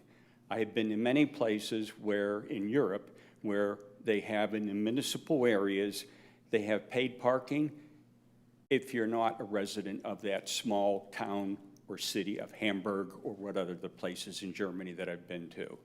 It works there. It's worked there for a long time. It could work here. That's all I have. Thank you for your time. Thank you. Next speaker. Jay Litton.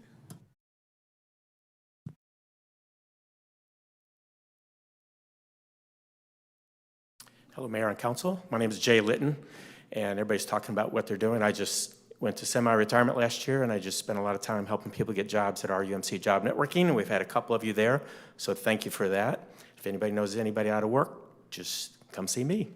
So with that said, I've had the opportunity to speak to a couple of the council members since the March 9th meeting. One voted in favor of the pilot, and one voted against. And I asked, what's really behind this? Tell me why we have to go the paid parking route. And what I heard was, we need to take care of low-income people. We can't raise their taxes. And I countered with kind of what Ryan did. What about the employees that have to work at Canton Street?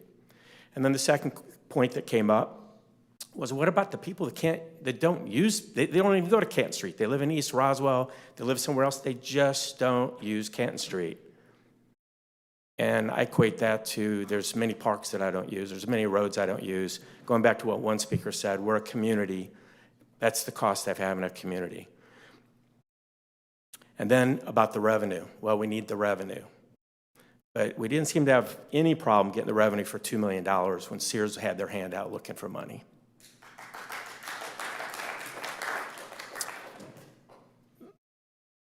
It doesn't matter who you voted for this last election, but I think it's easy to say that the reason we have new council and new mayor is because they were not listening. And I would just say they weren't reading the room. And it's really easy to read this room, very easy to do that. And I think last Thursday I had the opportunity to share this with somebody that's under city employment. I'll leave their name out. I said, you just wouldn't listen. And this person said, no, I listen, but I disagree. I don't agree with you.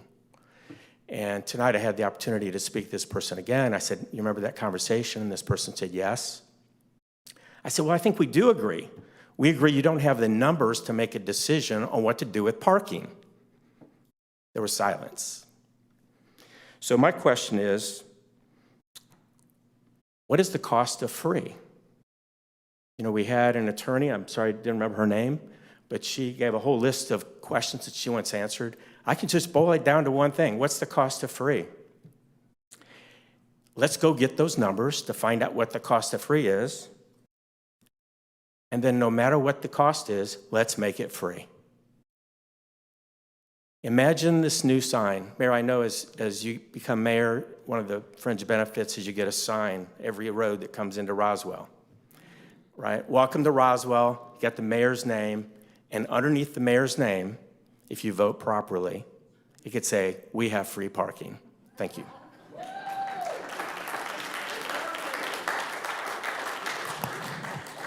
Thank you. Next speaker. Katie Ballou.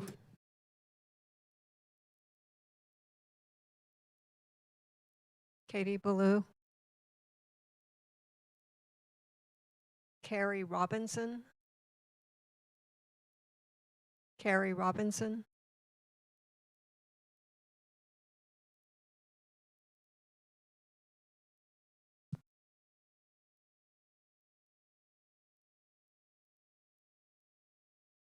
Hello, Mayor and council members. I do want to kind of echo my colleague from Naylor Hall that referenced that cost reduction should be considered. I spent a lot of years in accounting and finance, actually worked with Doug Curling, who was here earlier.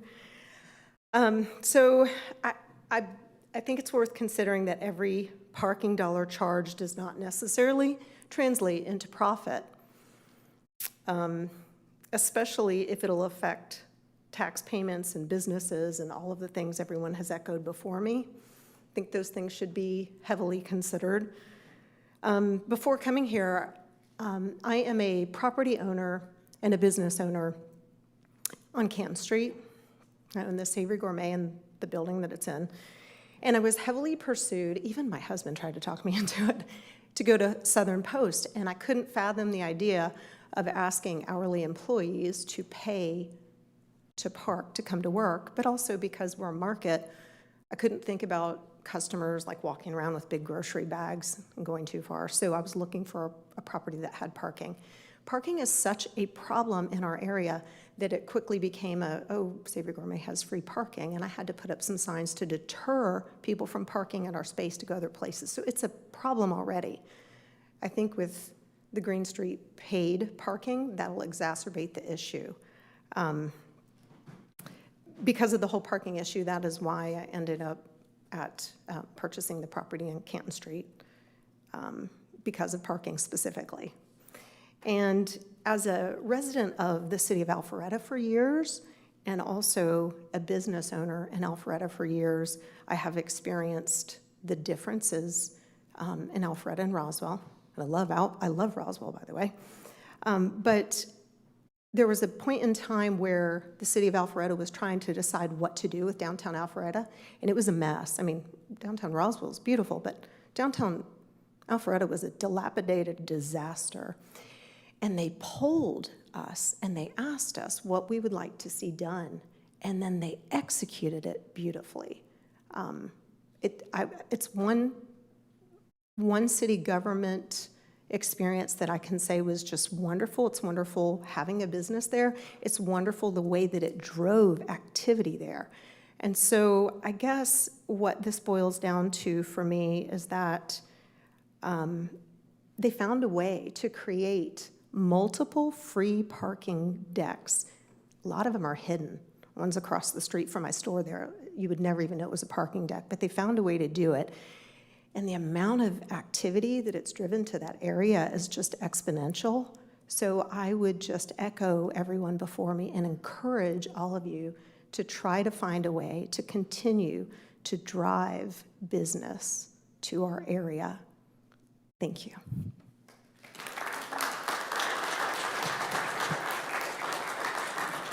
Thank you. Next speaker. Gus Haydorn.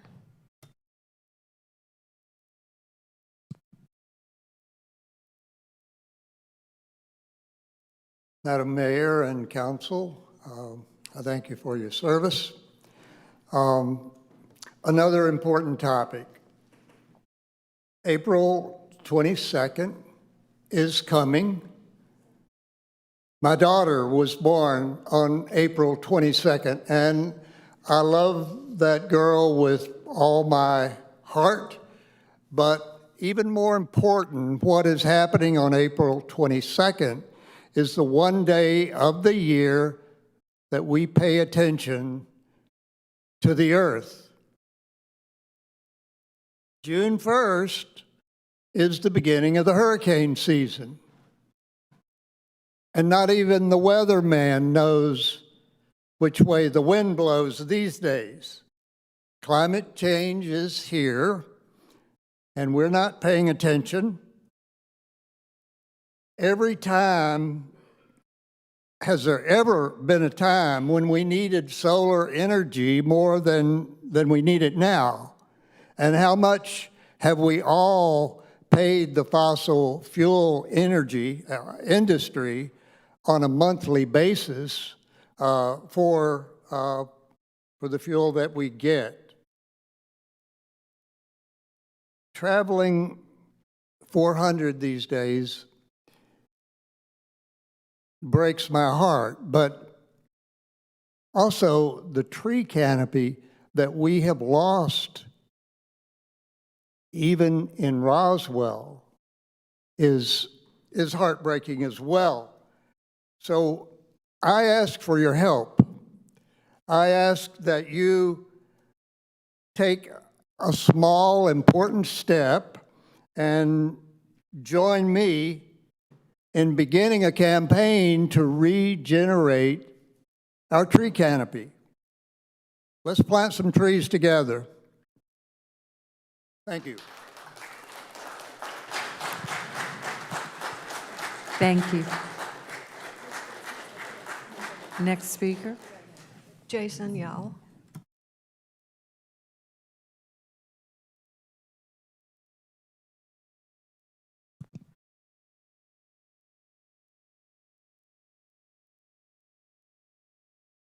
Hello, Jason Yao, in case you didn't know who I was. So I'd like to put this in economic terms. If you want to inhibit economic activity, you introduce friction.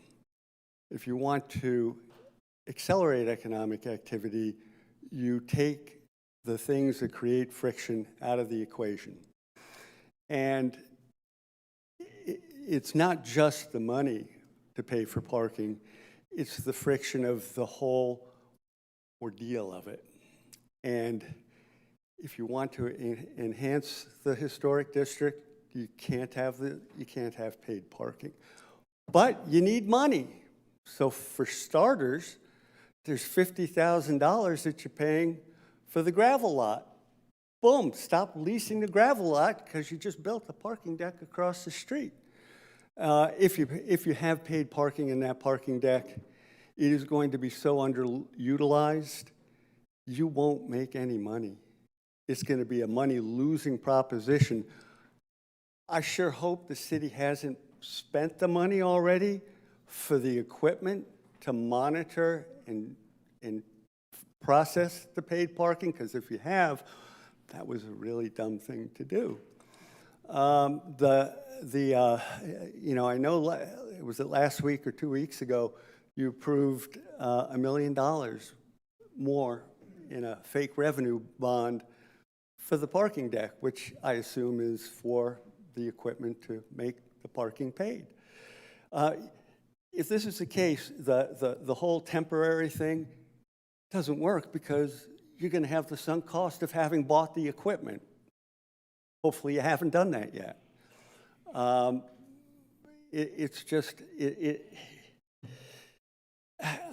sometimes wonder if anybody in City Hall has the wherewithal to, do simple arithmetic, because it's a money-losing proposition to make it paid.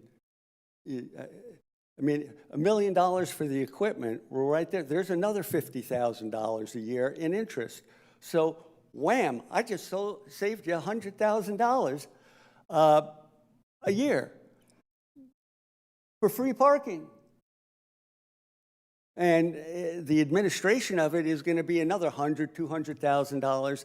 You're not going to make money in this. People aren't going to park in that deck. It's going to sit empty. And as long as we're also talking about friction, there's friction to get to the historic district. There is a stop sign that a former council person had put up at Pine Grove and North Coleman that jams the traffic up. The previous transportation director said there are no statistics, there are no accidents there to justify the stop sign, but that particular council person really didn't care about the convenience or the friction that it caused because he lives on the other side of 400. It's a horrible, horrible situation. I got to drive through it every day, multiple times a day. Please, take the stop sign out. It's the dumbest thing that could have been done on this side of paid parking. If you want to have paid parking, the place to introduce that particular kind of friction would be in our parks, particularly the Mill Village. Now, we could have the residents get stickers for their cars to park at the parks, to park at the Mill Village, and it can be paid parking by Parkmobile for everybody else. If you go down to Azalea Park, a third to a half the cars parked in Azalea Park have Cobb plates. If you go to the far western lot at the Cobb border, it's almost 100% Cobb plates. I hate that. There are a lot of out-of-state plates that park in the parks, but people use our parks that don't pay the taxes. That's where you want to introduce the friction of paid parking, because we need to get money for them to come and use our parks because we got to pay to maintain them. I'm going to leave a few seconds on the board. Thank you.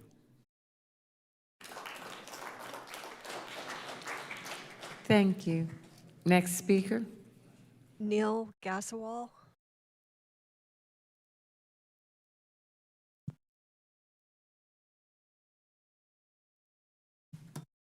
Hello, Neil Gasaway here. I was on the DRB for like 10 years. I feel your pain. Thank you for what you're doing. I've sat there till midnight, many nights, discussing development here in our fine town, which somehow has always been a bit behind the curve for the last 20 years. I don't know why, and I hope maybe you guys can make it better.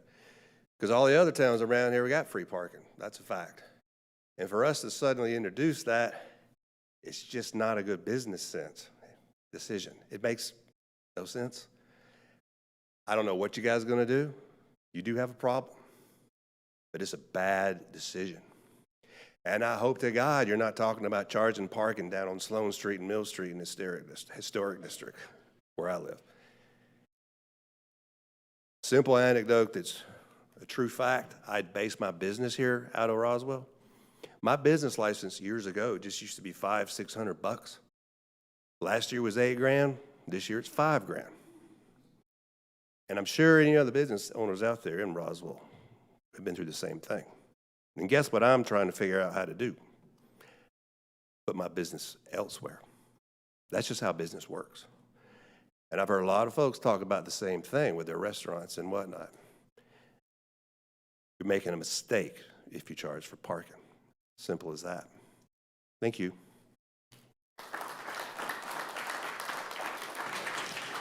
Thank you. Next speaker. Mike, I do not know how to pronounce the last name, SCI.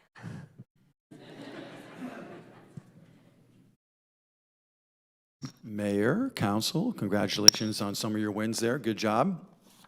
My name is Mike Shee, and my wife and I have been living in Roswell since 1997. Back when we moved here on Canton Street, there was Middy's Tea Room. That was about the extent of it. There really wasn't much going on, antique stores and shops. Very quaint, beautiful city. And my wife and I fell in love with Roswell. We raised our 2 children. They're now 25 and 23. Time is flying. But now we've made it out the other end. And we've got money to spend. And we want to go out and have a good time. And go to bars and restaurants and really enjoy Roswell. And we love Roswell. It has so many great qualities. But you really have to have it designed to make it, to other people's point, frictionless. You need to make it easy for people to want to go out and spend money.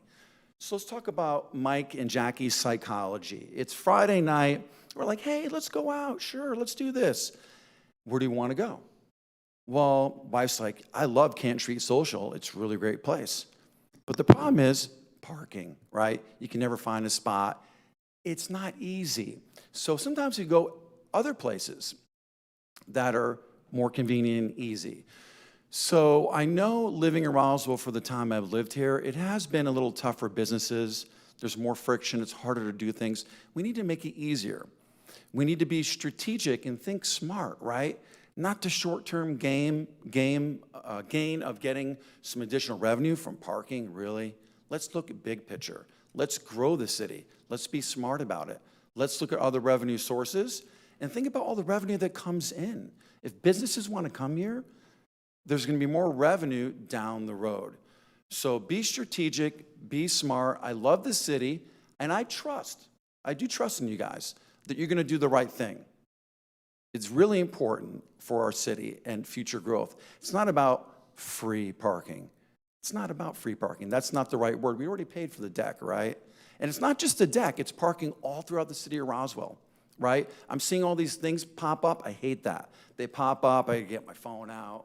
I got to go up there. I got to figure out the code. I got to pay. It's annoying. It makes me think twice about spending our money. You don't want that.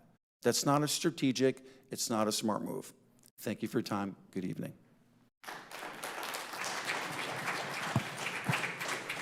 Thank you. Next speaker. Teresa Lynn. Teresa Lynn. Brittany Taylor.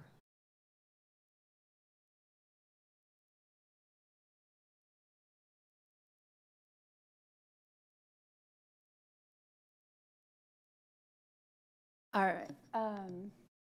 Hi, Mayor and Council. Thanks for having me today.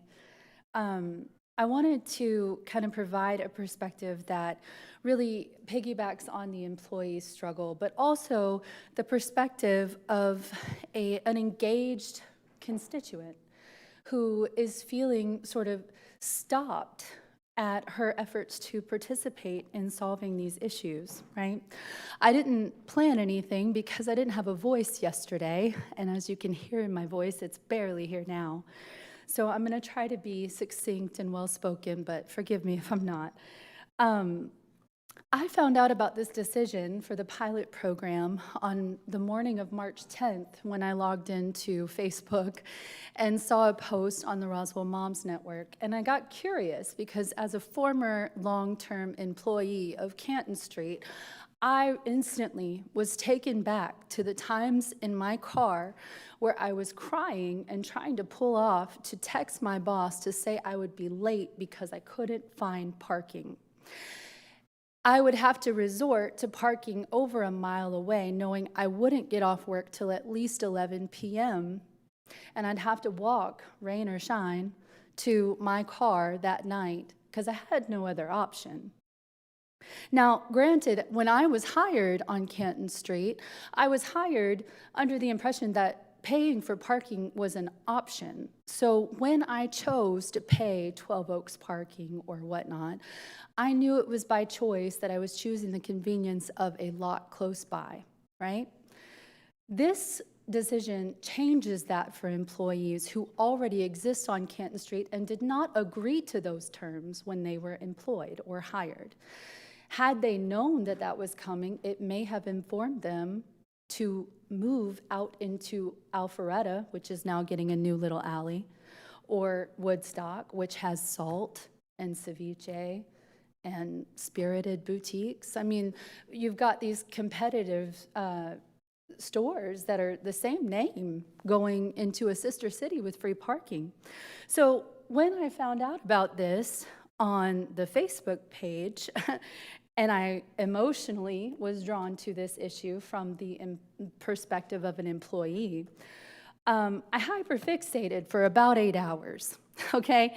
And 8 hours later, I had a 10-page proposal that not only evaluated Woodstock's model, Redding, California's employee model, the developer accountability model in Alpharetta, Alpharetta's own data with the Southern Post precedent, Donald Shoup's framework that he taught at UCLA for paid parking should we have to go that route, and then the procurement concerns for how this all came to be as an overall issue that we're facing today.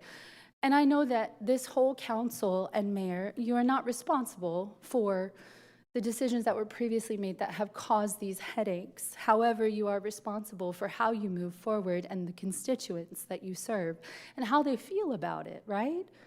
And so I presented this and I sent it to all of you, the general email, and one wonderful council member met with me for an hour, and that was Council Member Brumley. And when I met with her, I wanted to be prepared. I wanted to be the person that comes to you with solutions, not complaints.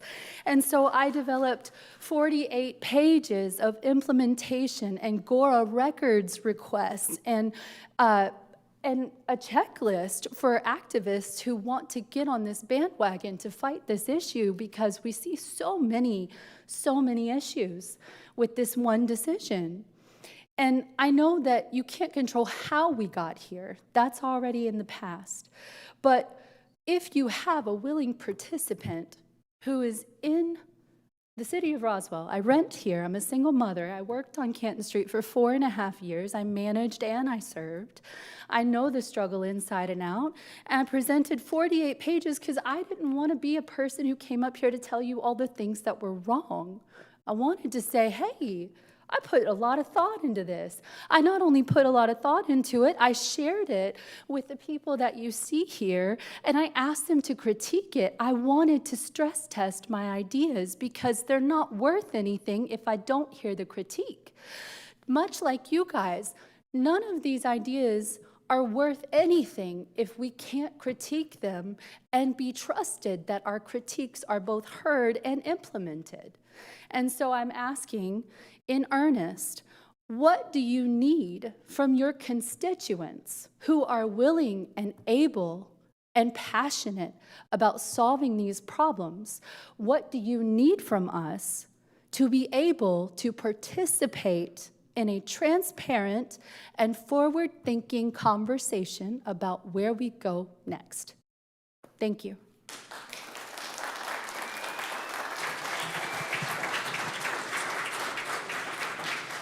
Thank you. Next speaker. Avery Lucci.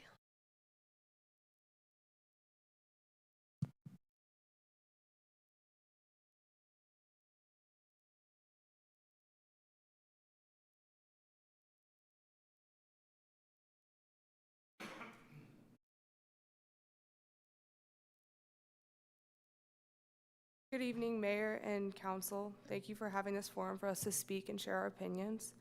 There's been a lot of business owners and employers speaking about the Canton Street parking situation, but I come to you with a new perspective. My name is Avery Luce, and I'm a lifelong resident of Roswell, as well as a public policy student at Georgia Tech. And I am an employee that works on Canton Street that was hurt by this pilot project. I was upset and frustrated when the city of Roswell went back on their word and announced this new pilot project. I'm upset with the lack of communication, which many previous speakers have expressed, but I'm also the most upset about how these employees are being treated. Employees are the reason that businesses are able to run all day and we attract tourism to this amazing city that we call home. The solution you have presented for us employees is very vague, and it's from the March 9th presentation earlier this month. And it says that you plan on transitioning Green Street gravel lot to a monthly parking pass model to support downtown employee parking, which I will note was very difficult to even find, and that is all that was said about how you will handle the parking situation for employees that work on Canton Street. Why should employees have to pay when they are the ones that are working to keep Roswell alive, productive, lively, and a good city to live in? Some of these employees cannot afford to spend their wages on parking fees and a parking pass. Parking is already difficult enough to find, and with paid parking, it will be even worse. It's going to be chaotic. Avalon and downtown Alpharetta have free parking and are just as successful. They have thriving businesses, so clearly it is very possible to have free parking and successful businesses. This proposal is going to push business away from Roswell and will hurt businesses and restaurants. The whole reason Roswell needs a whole new parking deck is because businesses are bringing in tourism. Our work brings in people from all over Atlanta to come to these shops and restaurants on Canton Street. I don't have all the answers to this complex parking problem, and I do know that not one solution is going to please everyone and make everyone happy. I don't know everything about how businesses run, but I certainly know that there is not enough information that the city of Roswell has given us to have all the answers. And I know that if the city of Roswell is making a decision that allows people who know so little about this issue to be so angry, then I think you did something wrong. These businesses and employees have done so much for the city of Roswell, and we have contributed to Canton Street thriving and being a place where people from all around Roswell and all around the metro Atlanta area can come together in community. And you are choosing to repay the employees by hurting their guests and their employees. It's immoral and unethical to go back on your word and not be transparent with the process of coming to this decision. And it is outrageous to ask the employees who make Roswell an amazing city to have to pay to do their job. Thank you.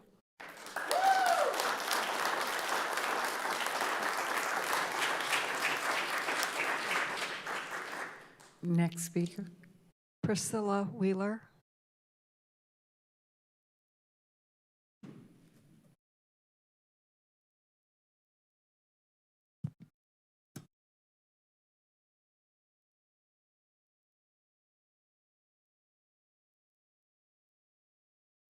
Hi, Council.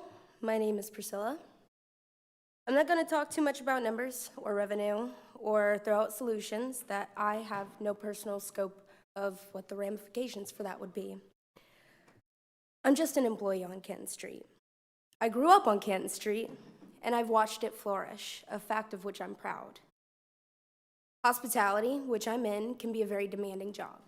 I spend most of my time on Kent Street with other people who spend the same amount of time there too.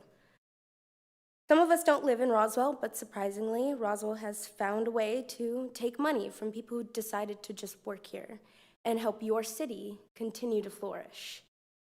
By maintaining high traffic to your streets and maintaining high quality services and food and beverage.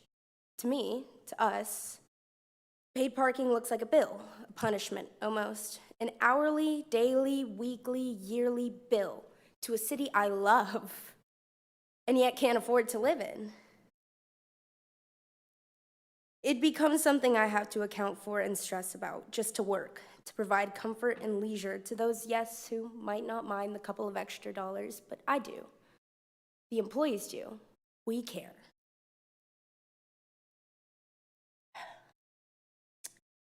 I don't know how you could look at the smiling faces of the host who asks if they can help you today, the server trying to help you find a perfect wine with your meal, the bartender who will listen to you after a hard day and not have much to say back about it, and most importantly, the smiling faces who are heavy hitters when it comes to providing tourism and revenue for the city, to make them pay to do that for this city that they don't live in. I hope some of the words the people have said today make you think about the needs of the people not only living but working in your jurisdiction, and not solely on the needs of budgets and deadlines. Because out of all the tedious details of your job that I could never possibly understand, the one thing I do understand fully and truly is that we both serve people. That requires honesty, it requires trust, and a whole lot of hard work. I'm sure you know that. Thank you.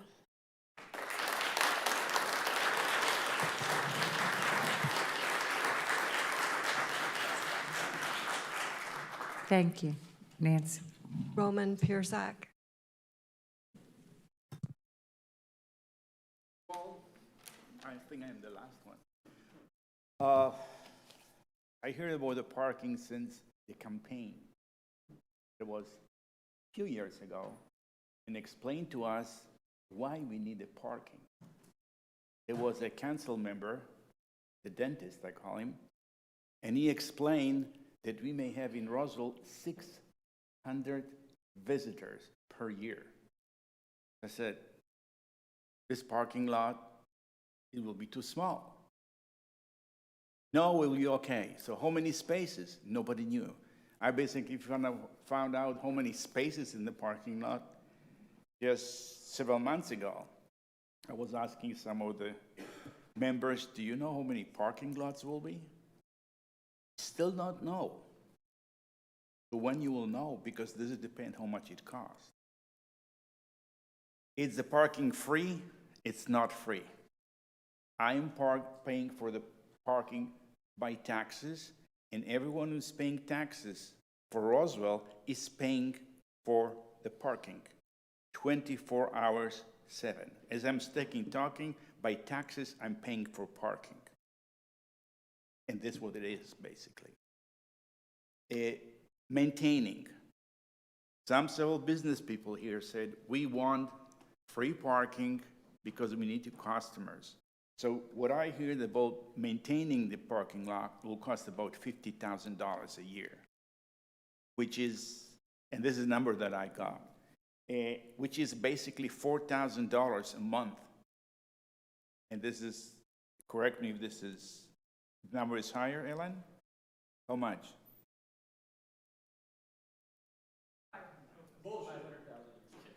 Maintain it? I don't know what. But anyway, because we all residents is paying for the parking, for the bonds and the interest, even we are not parking, we are paying for parking. So I want what I'm paying for next 20 years or 30 years that the bond is, I'm giving my parking for free for everyone who wants to park over there. Because I will pay for parking for the next 20 or 30 years, forever the bond is. And this is supposed to be the calculation. Now it's for free then we don't need all the machines calculated how much money and everything we can save. We need to just maintain whatever it needs to maintain to clean it, electricity, and so on. So this we can save a lot of money without using all the accounts, the companies that will collect the monies and everything. It cut the cost down. We don't have all sophistication that we need. A lot of stuff people are saying what I want to say, but I'm saying this stuff that the business can pay part of the maintenance, and somewhere you can find money for the rest. I don't believe it's 500 because we don't need all the accounting, all the measurements and everything. It's parking free, which is not free because I'm paying for it. Even probably I'll never park there. So I would like from you to take it into consideration that we are 90,000 residents of Roswell. We all paying already the bonds, the interest for the parking, and we'll pay longer. So please consider to your calculation and see that it's possible to done with less money for maintenance. Because a lot of the maintenance will not need if you give free parking. Thank you.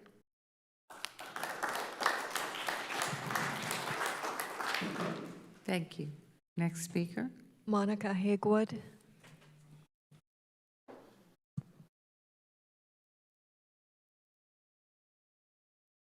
Hello. Again, thank you so much. I've sat where you are, not in council, but on the DDA and the DRB and spent many late nights.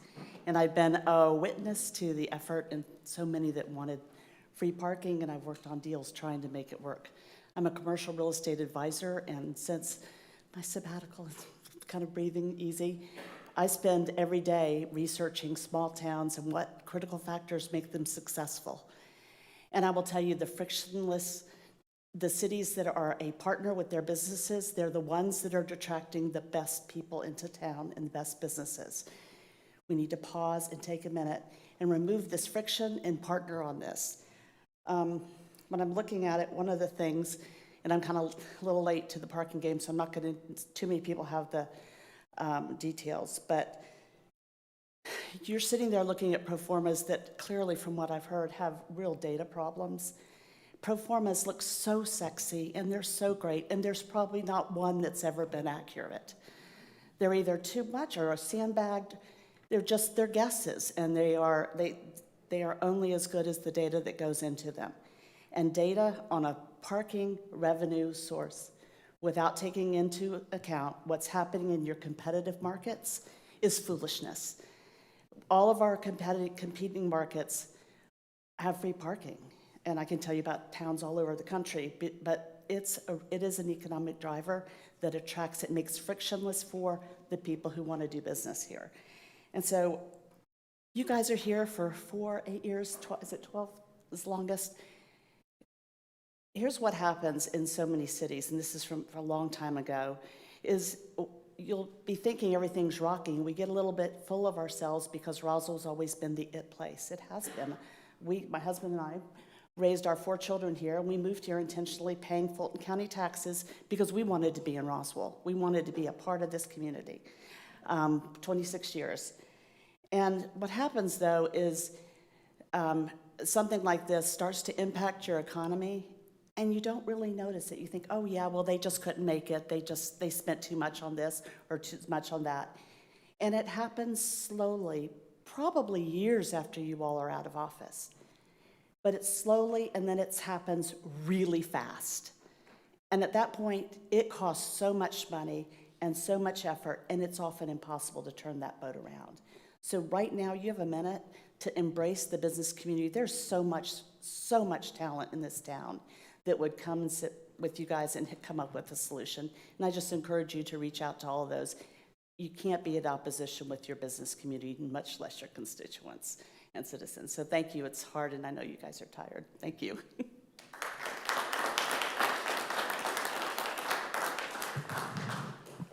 Thank you. Next speaker. Denise Woodall.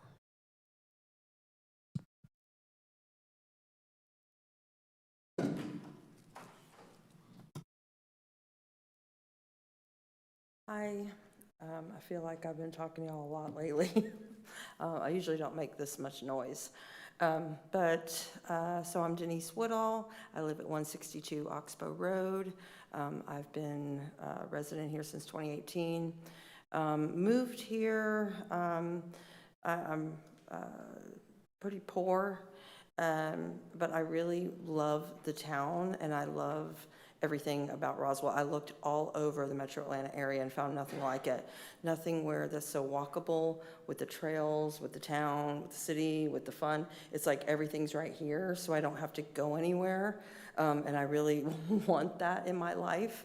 And so I came here with that. So I think you've been hearing from me a little bit about, I'm kind of freaking out about these massive changes. And it's really breaks my heart a little bit because all of this is why I came here. I came here because I can just pull in, walk my dog. I'm always talking about my dog, you know, and I organize meetups, so I have people come, my friends, my family, everybody's, it's like, I used to live in Miami, and what I noticed when I moved to Miami is that everybody will come visit you when you live in a really cool place. So that was kind of the logic here, and it works. Everybody's like, Denise lives in Roswell. We just go there and let's just all hang out. And like somehow I'll get an appetizer or a drink somehow. It will all work out. But with the paid parking, it's just not going to work out. I feel like I don't know if I'm going to have visitors, if I'm not sometimes. I don't drink, actually, and so friends will come, and I'm usually DD or something, and they'll like leave their car, and I'm just thinking, how are they gonna leave their car? How's all this gonna work out? So that's that piece. Another piece is I work 4 jobs. I hold a doctorate. I am a teacher. It's pathetic. So I have to piece all my jobs together to try to make it, and I'm tired, and I'm exhausted, and I don't have time for this. So that part is annoying, too, is that I heard about something about paid parking, but residents would be free. So I'm like, well, okay, I don't have time to fight this. Now, I was here for the last public hearing, and what I heard is that, well, we don't really know how to implement it. And it's like, I know that's just so irresponsible. Like, why would you make a decision on something and you don't know how you're gonna implement it? So here we are, and I do not have solutions because I have 4 jobs, and that would be 5 jobs to try to figure out the solutions. I can't do that. But I have access to AI, and I'm plugging it into AI. I'm like, can we not solve this problem with like artificial intelligence or something? I mean, one of the things that came up, which I like, is I don't know, like I can get credit cards with no interest. I don't know, can we like cover some of the cost and then kick the can down the road a bit for future developers and add fees? I don't know. This is not my job. But I would like to at least see solid numbers on a cost-benefit analysis of this whole thing. I think that's really missing here. I'm not seeing how we're gonna profit. I also have a friend that works at Park Mobile, and I kind of understand a little bit about how these private companies work, so I don't know where we're gonna try to have a private company cover some of this stuff. And I heard earlier someone say this is not all profit, and I think we need to know like what those numbers are before we make decisions. But honestly, I feel like we have enough people here that are just saying, can we just figure out how to make it free? And I know that's pie in the sky kind of sounding, but with all the money that I see around here, I feel like somehow we can make it work. I also heard someone say, maybe there's just, I don't remember what we called it, but something like a screw it fee, just like whatever the fee is to just get it done and we don't have to come back. Somebody mentioned that before. I kind of like that at this point because I'm tired of coming here. People are tired of coming here. Maybe we could just find something to just a small fee based on, property values or something. I don't know. I don't love it, but I really don't want to see us all having to pay for parking and all the kind of downward spiral I think that's going to be for our town and our community. Thank you.